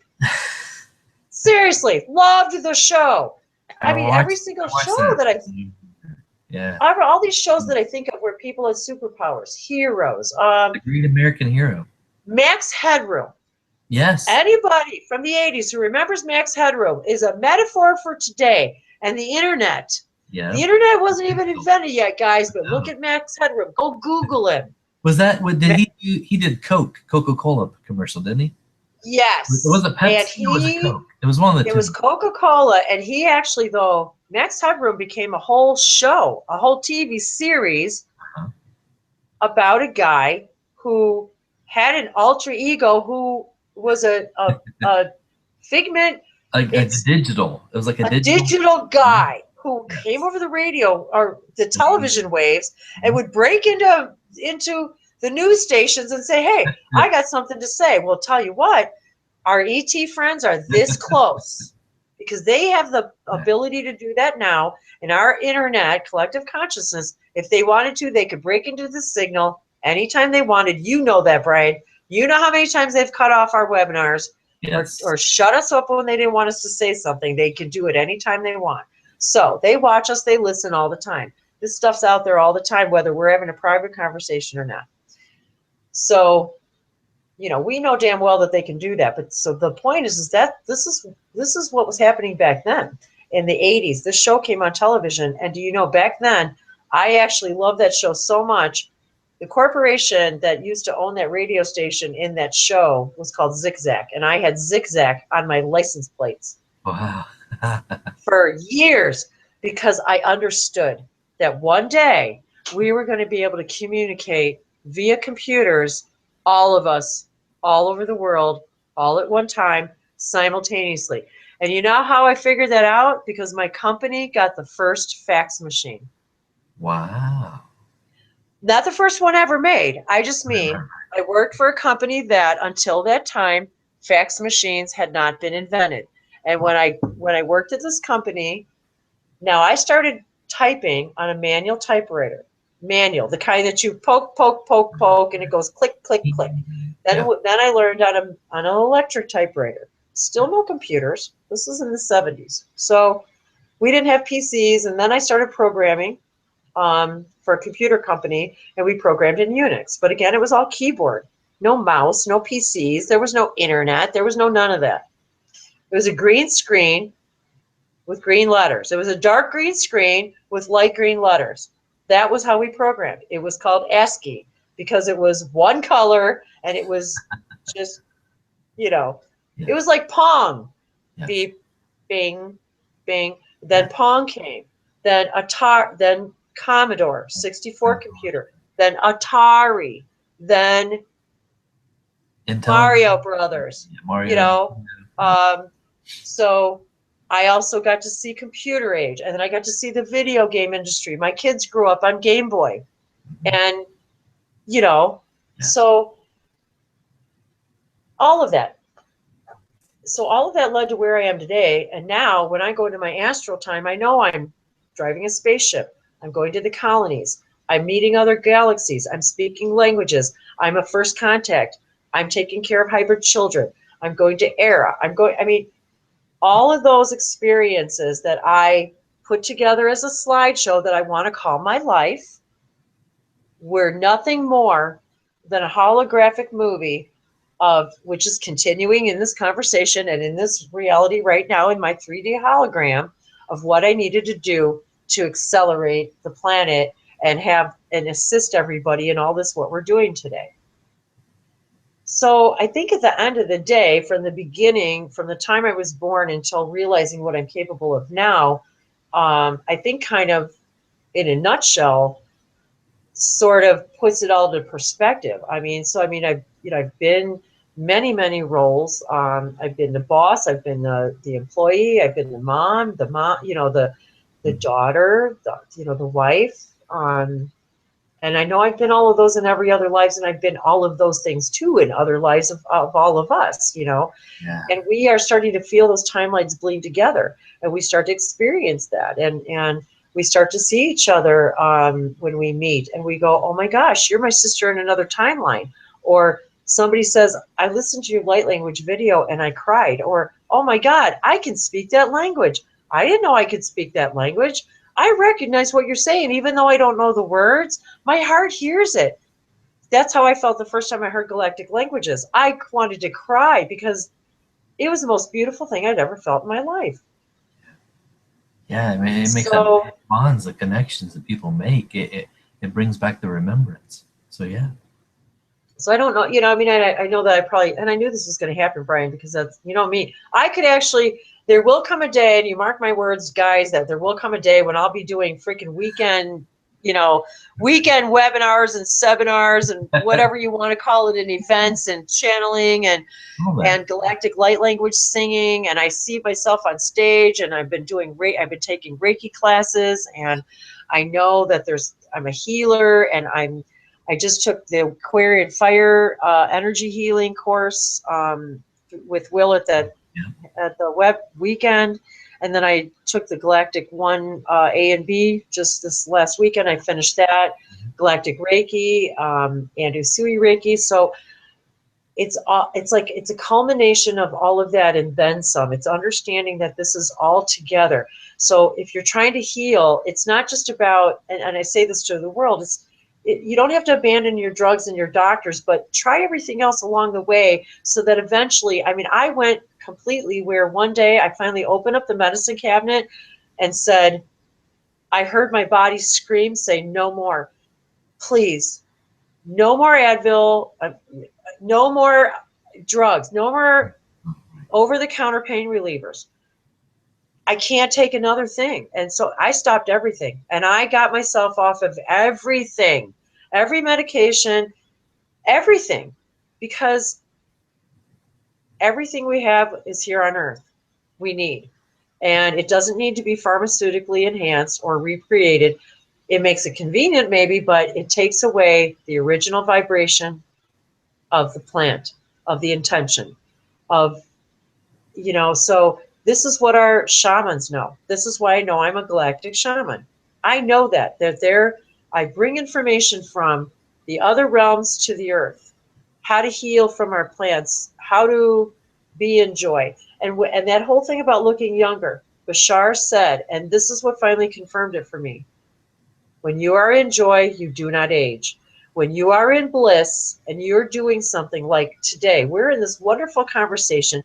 And at the end of the day, we'll hang up and it'll feel like maybe an hour's gone by, hour and a half. To me, it sort of feels about like that to me. And it's been much longer. But you only age in that time. You know, we physically only age during the time we feel time is taking place. And so if you feel an hour is taking place and you're painting or listening to music or dancing or singing or working and you're into something or you're creating something and time just flies by, you're only aging that time that you feel has gone by. All those other minutes that you're in bliss, you are in such perfect harmony with. That's where time does not exist. That's why we don't age. That's why if you can begin to look younger by being in meditation, being in love with yourself, being calm and kind to others, because you're not in worry, you're not in stress, you're not in judgment, you're not in anger. Think of what a person's face contorts like when they're in anger, or when a baby's screaming, how they look, how they're just, your whole face contorts into ugly. So it takes a lot of facial muscles to be mean and ugly, and it takes more to frown than smile. We all know that. So we can change our physical bodies by our intention. And once you understand that, you just start to gravitate to things in your life that bring you more happiness, like being outside, being in bliss, not paying attention to violence, destruction, and spending more time talking about peace, living a peaceful life, eating better food, spending more time in nature, taking better care of yourself, knowing that you need to be calm and quiet, and that stress kills, and that that resistance causes dis-ease in our bodies, which creates illness. So I think it's a culmination of learning all of that in this journey, and then expanding that out even further into what we're going to be doing, all of us, in all these wonderful things that we're doing, that we're creating, and these light languages that we're speaking and drawing, and channelers and information we're bringing in, and we're bringing us to closer and closer and closer every day to first contact, and reminding each other that nobody controls you. Nobody chooses your life for you. Nobody decides what you're going to eat unless you allow that. Nobody chooses what you watch, what you look at, what you believe, what you feel. Nobody has that power over you unless you give it to them, unless you let them do it for you. And a lot of times we live allowing people to do that for us in order for us to discover that we don't. That's why we do that, so that we can discover we don't need to do that, and that our power lies here, not there. And that raises the whole collective consciousness, which is why we all came here to be here now. Otherwise, you'd have been born in another time. You'd have been born when things were thick and dark in the 1700s, or in the gladiator days, but we've all lived all of those lives. All of us have been kings and queens and paupers, and we've been rich, we've been mean, we've been good, we've been witches, we've been burned at the stake, we've been reptilians, we've been trees, we've been grass, we've been flowers, we've been light posts, we've been everything we've ever wanted. We have lived a timeline, given that information to God, source, the Akashic records, the tree of life. It's all the tree of life. We're all feeding the tree of life with our experiences, and then we all receive all the experiences from the tree of life in return in order to navigate this world. We're all trading information all day long, every minute, from timeline to timeline to timeline to timeline, billions of times per second. It's good stuff. So that's where you really get into that. Okay, this is what we're here for.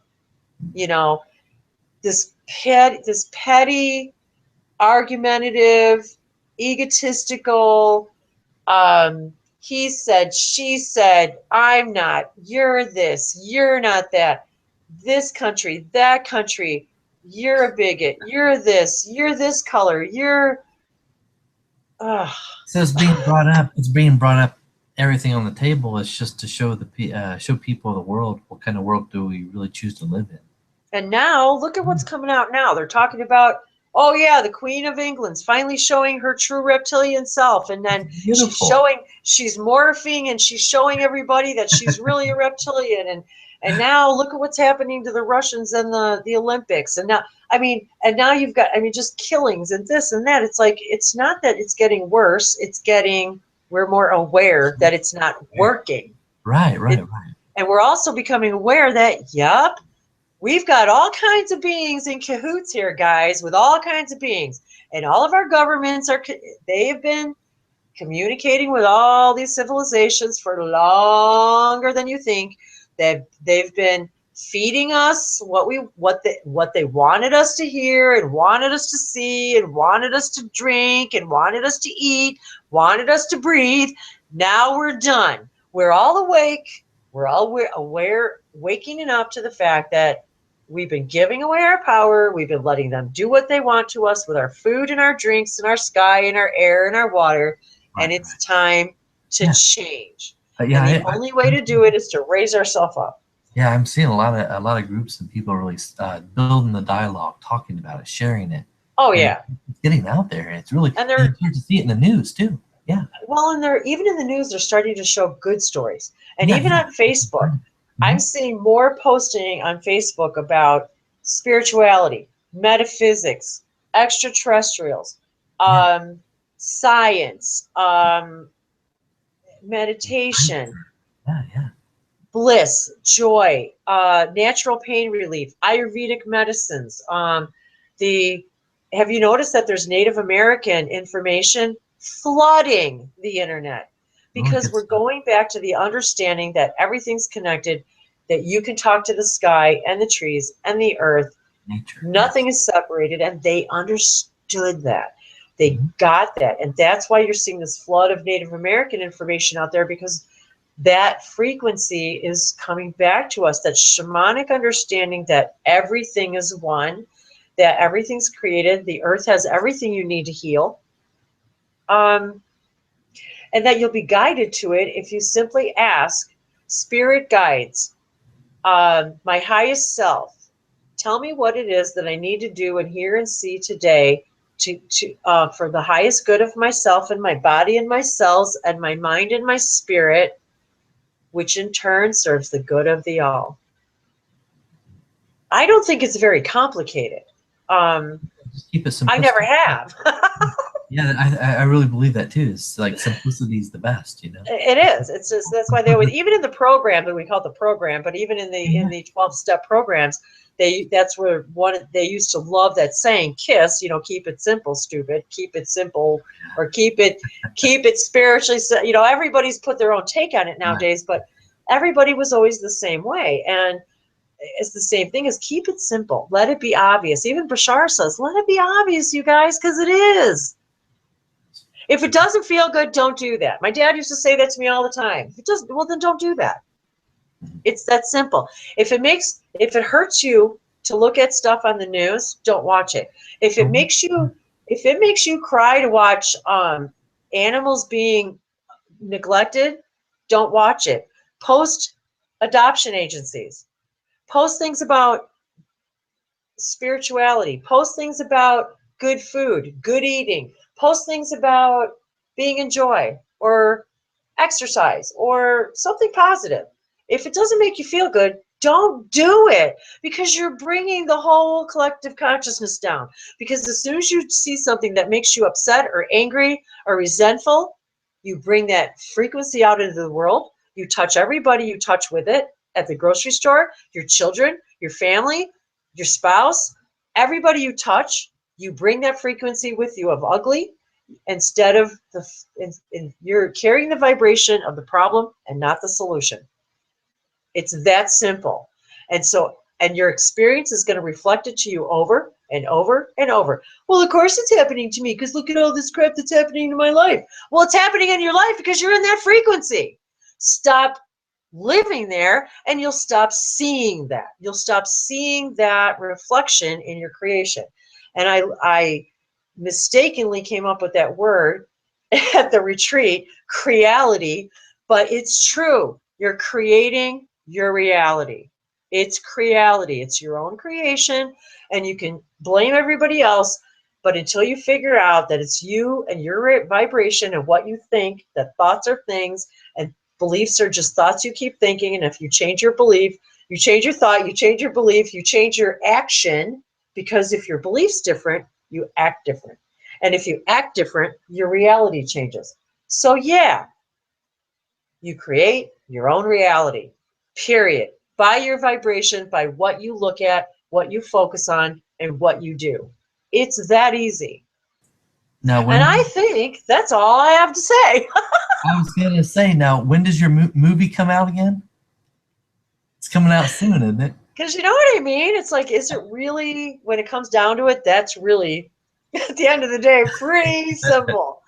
it Um, I think we overanalyze it too much. I we think we get do. in our We mind. overanalyze it, and anytime something I did that helped me in the program that they used to say is when you're feeling depressed or sad, they say halt, HALT, and usually, and now we know also that usually it's because we're in the past or the present. Now we know that if we're upset about something, it's because it's something we are worried about from the past or worried about from the future, or that didn't happen yet, or that already happened, or that we're analyzing, or whatever. But we learned in the program to say halt, HALT, because usually it's because you're hungry, angry, lonely, or tired.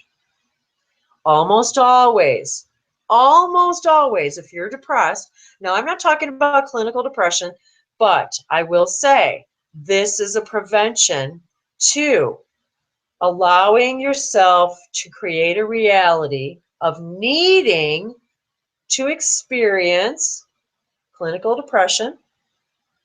If you can learn, we as a human collective consciousness can learn to stop and halt in that 16 seconds, that 17 seconds that Abraham Hicks so lovingly has brought to us.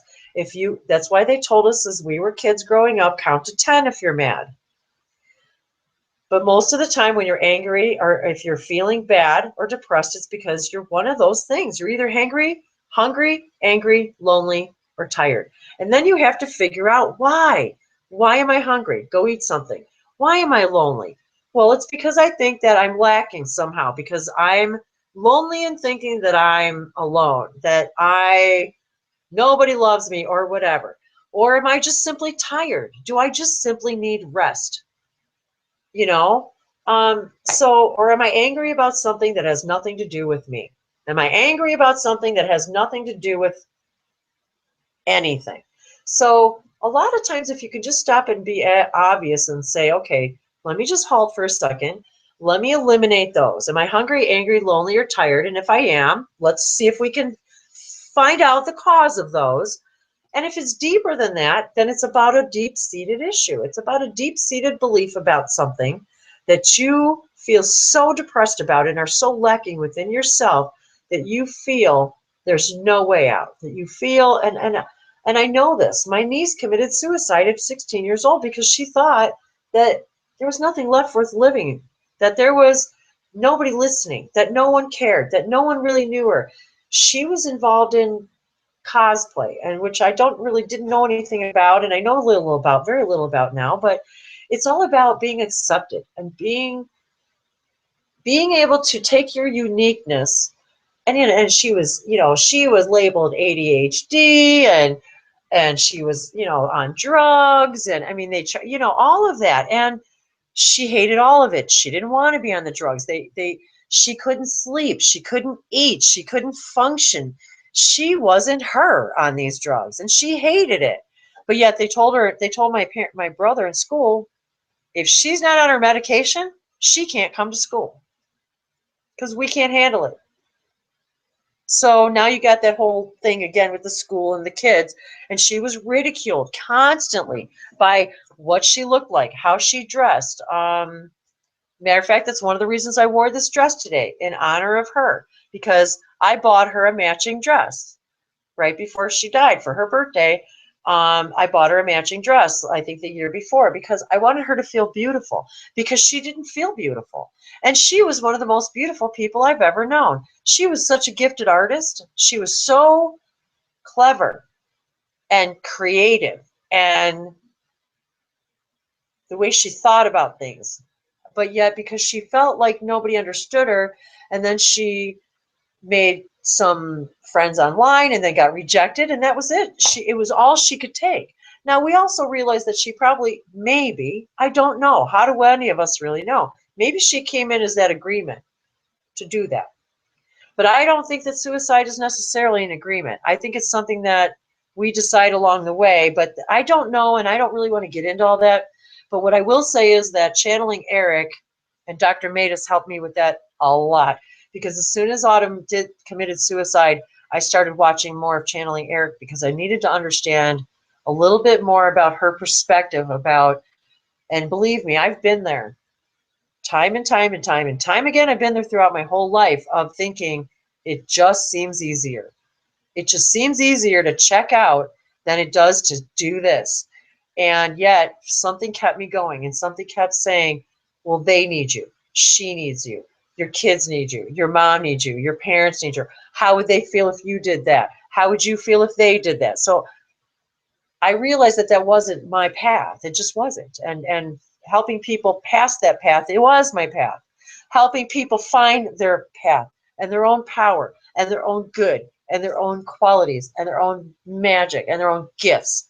That's what I was wanted to do for people. And it gets frustrating when people still hate themselves and you go, well, I don't know how much to tell you how much I love you, but because I went through the same thing. You know how many people told me that all my life? Why are you so hard on yourself?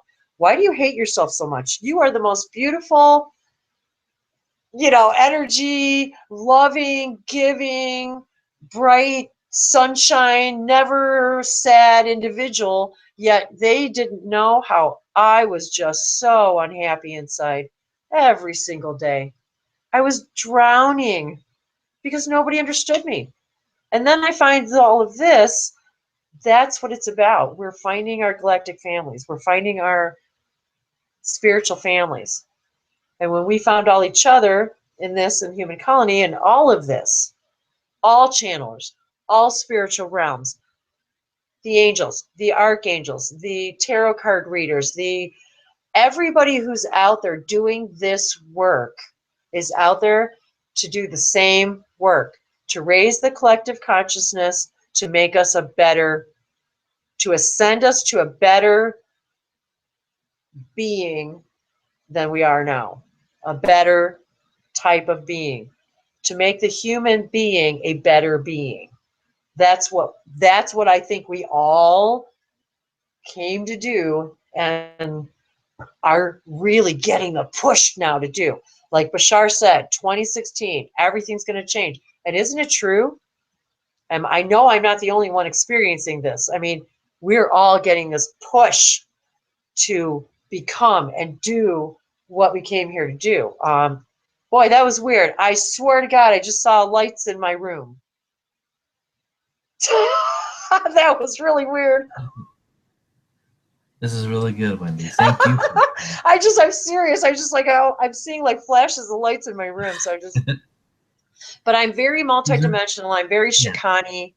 I'm very, even when Max, and all kidding aside, even when Max did meet me the first time and did Reiki on me, and when he said that about being so alien and so galactic and that he couldn't match my energy and that it was like doing reverse Reiki, because I felt like that all my life. Like if I go to a party, like it's like I feel like I have more energy than not only each person, but everybody in the room together.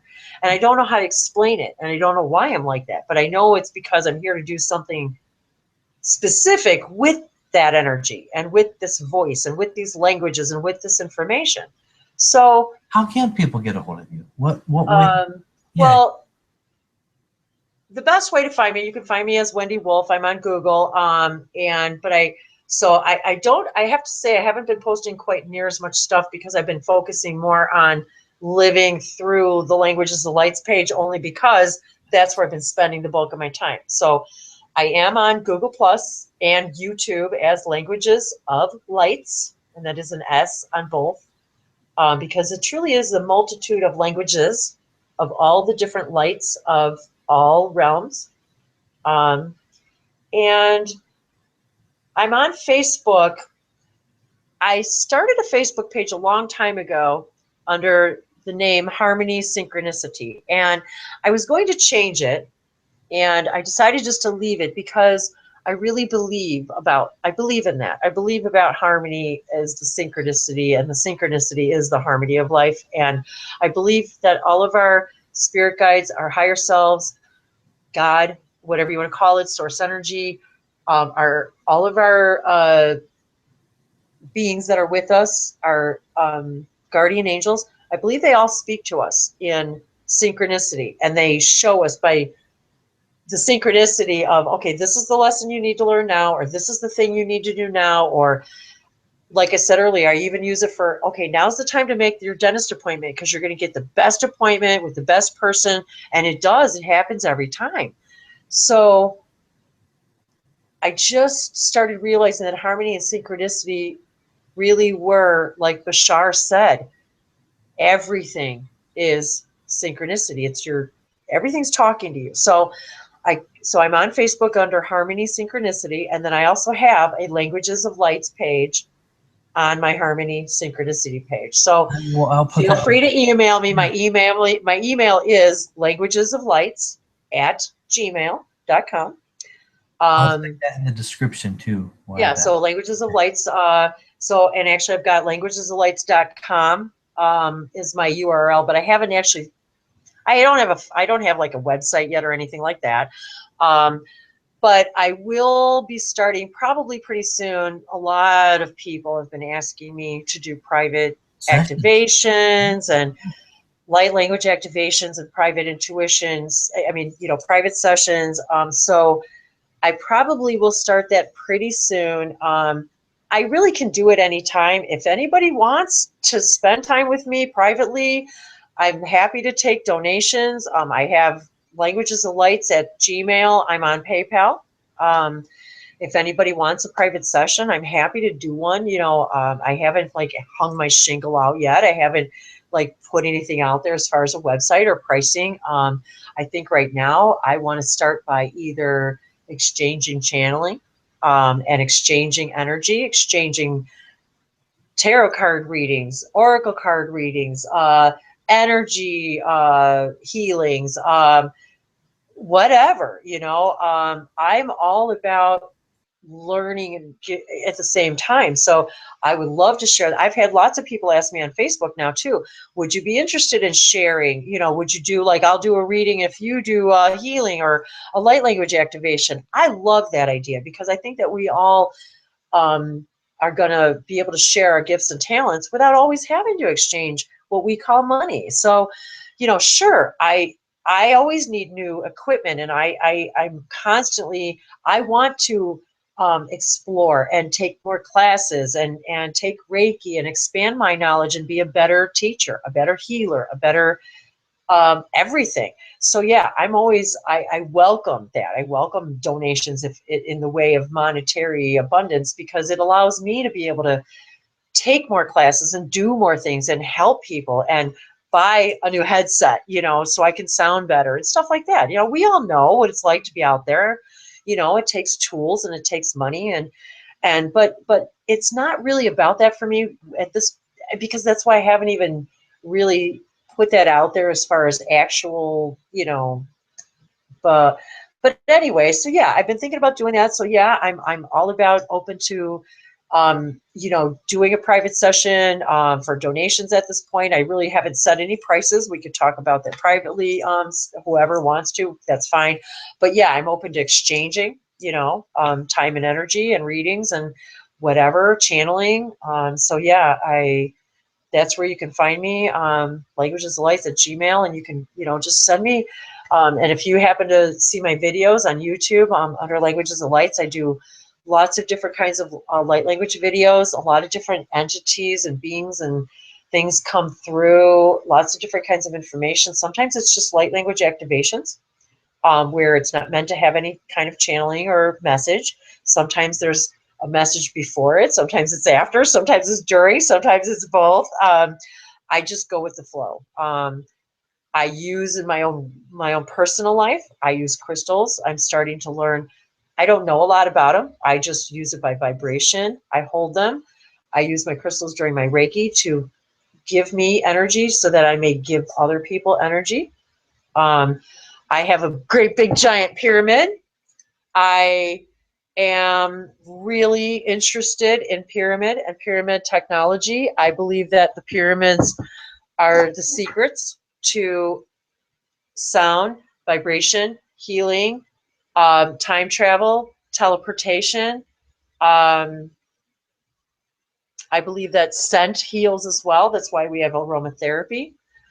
This is why I say use everything, everybody. It's not just one or the other. Don't, well, maybe this will help me. Well, maybe that'll help me. Yep, yep, yep, and yep. It's all going to help you, because if you're drawn to it, it's telling you, your world is telling you, crystals would be good for you. Light languages would be good for you. Channeling would be good for you. There's a message there for you. Aromatherapy. Even Bashar said one time in one of his videos years ago, the scent of hyacinth flowers, one of the highest vibrational scents to connect to a certain specific vibration. It's the same thing with flowers. When you have a certain, some people like roses and some people hate roses. It's because you're all in a different vibration, and that particular smell has a message for you. So if you like a particular flower, it's because that particular flower has a frequency you need, or that food, or that water, or that drink, or whatever has a frequency for you. And if it turns out to be that it's alcohol, it's to teach you a something. It's to teach you something you came here to learn. And so I personally really don't drink much anymore. I'm not against it, even though I grew up with alcoholism. I despised it for years, but that doesn't mean I didn't drink, because I did, but I just didn't. It's never been a big part of my life. I'm very small, so alcohol hits me like a ton of bricks. So I just have never been a big fan of it. It makes me sleepy. It's a depressant. But I go out. I have fun sometimes. I go out and have a couple of drinks, but for the most part, I really just don't. But there's a lot of things out there that we all explore with, and I've done it. I mean, a lot of drugs that I've never taken, like LSD. I've never taken mind-altering drugs or anything like that. But not to say that I wouldn't, or it just hasn't been a part of my life. But I've also realized that even with the things that I have done, that truly they're all the floor. They're truly all the floor to what we're capable of reaching. None of those substances will ever get you to where this takes you, to where this has taken me. Meditation has taken me farther than any drug I have ever taken myself. Now, granted, I've never taken, mushrooms or LSD, so I don't know. But I can tell you the beings I've met in my meditations are equal to the beings that people have met that they've told me that they've witnessed when they've taken these drugs. So it's just another one of Earth's permission slips that allows us to reach this place of understanding that you can travel to these realms. At the end of the day, we all realize that you can smoke weed or drink or do drugs or do mushrooms or whatever. They're all okay. They're all experiences. They're all permission slips. And you realize at the end of the day, you don't need any of them. You've got everything you need here, just like the witch said, and, Dorothy, you have everything you need to go home. We have already everything we need. We have the courage, we have the heart, we have the brain, we have the wisdom, we have the means of teleportation with our little red slippers. We have the means of finding our heart chakra, our voice, our brain, our mind, just like they were all searching for in the Wizard of Oz. We've already had everything all along, didn't we? And that's what God has been telling us all along. You were created in the image of God. You were created. You are a powerful being. And I sometimes think about the Lord's Prayer, because, of course, anybody in Christianity had to memorize the Lord's Prayer. And even though there's variations of it, they all say the same thing. However, one of the things that I thought about one day that Bashar or somebody from the Shikani Oversoul said to me was, if you pretended you were saying the Lord's Prayer to yourself, you would begin to realize the God that you truly were.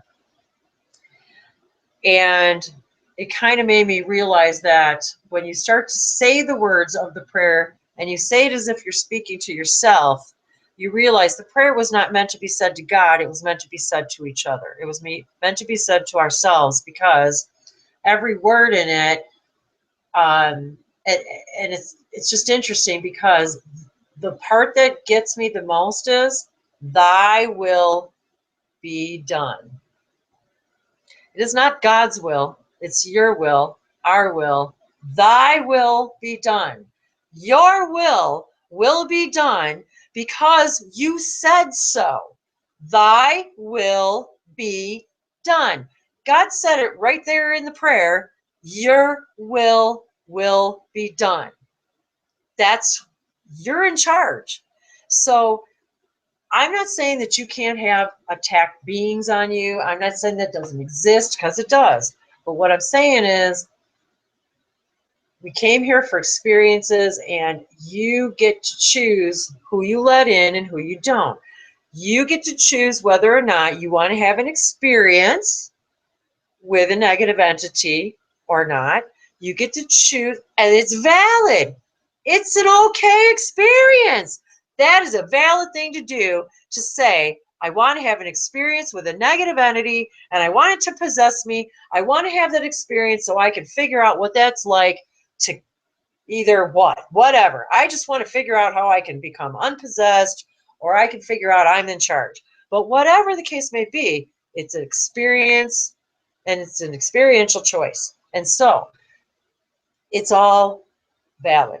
So if you want to have that experience and have a negative entity attached to you, and you want the experience of having people help you remove that negative entity so that you can learn what it's like to do that, that's awesome. Do it. But no, you don't gotta. You can go into a meditation or channeling and channel anything you want. And you can say right at the get-go, one time and one time only, and never have to say it again as long as you live. Nobody's invited who isn't of highest love, highest vibration. My gatekeepers are there. You ain't getting in. And if you're not love, you don't join my party. And so I've never worried about that. Never worried about any of that stuff, because I just said not going to happen. So I just want everybody to understand that it happens, but it's because we've all decided that we wanted to experience something. So now we're realizing we don't need that heavy contrast in order to learn the lessons that we came here to learn. And now we've learned that we can have a little softer time of it. And now we can come back to Brian's favorite song, Row, Row, Row Your Boat, because it's true. Somebody gave us that song somewhere a long time, and I don't know who wrote it or when or where it came from. But it's been around as long as I've been alive, and a lot longer. And it truly is true, Brian. Row, that's what they're trying to tell us. Even Abraham, go with the flow. If you row gently down the stream, you'll begin to understand life is but a dream. And when I was doing this Bashar challenge the other day, when I was starting this Bashar challenge, and we're supposed to be writing down our experiences, one of the lines in the things that you say is on Sunday, actually at the very end, every Sunday you say, my life is a dream come true. And you have to say it 3 times. So I'm saying my life is a dream come true. My life is a dream come true. And all of a sudden I accidentally say, much like Creality, which happened by accident, because I was mixing my words up and then it came out that way. I said, my dream is a life come true. And I said, wait a minute, what did I just say?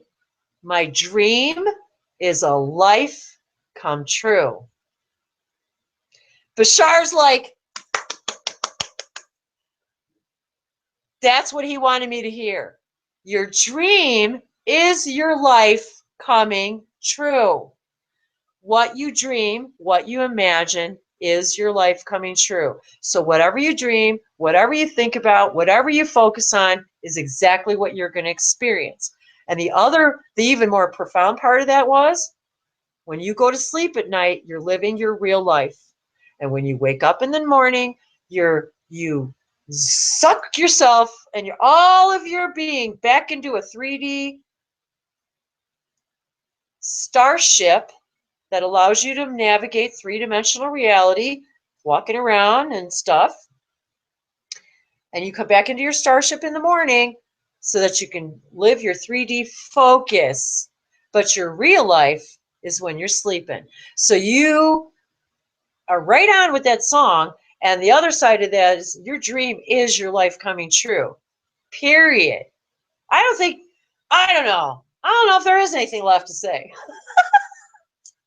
So I know you got to go, and I got to go, and we got to eat. And yeah, I gotta get going. Wendy. Thank you so much, my friend. This has been wonderful. This has been really enlightening. You're probably going to have to split it into 2 videos because no one's going to want to watch it that long. yeah, there's so much to share, so much to share. So But yeah, thank so you, and that's, thank you, Brian. Thank you for the opportunity. Thank you for being my friend and my, one of my spirit guides, because you're one of my spirit guides. I know that already, or we wouldn't be together. And we've been together a long time, and I've got to meet you. So it's all, yes, and post some of those links down there on the private PM so we can I put will, those I under the will. description. Okay. I will. I'll do that. I'll get them out to you as soon as I can. So thank you for the Okay. opportunity and offering to Yeah. hear my story. And Much give my love, love to everybody. the boys. Thank you so much. Thank you. Love you, Brian.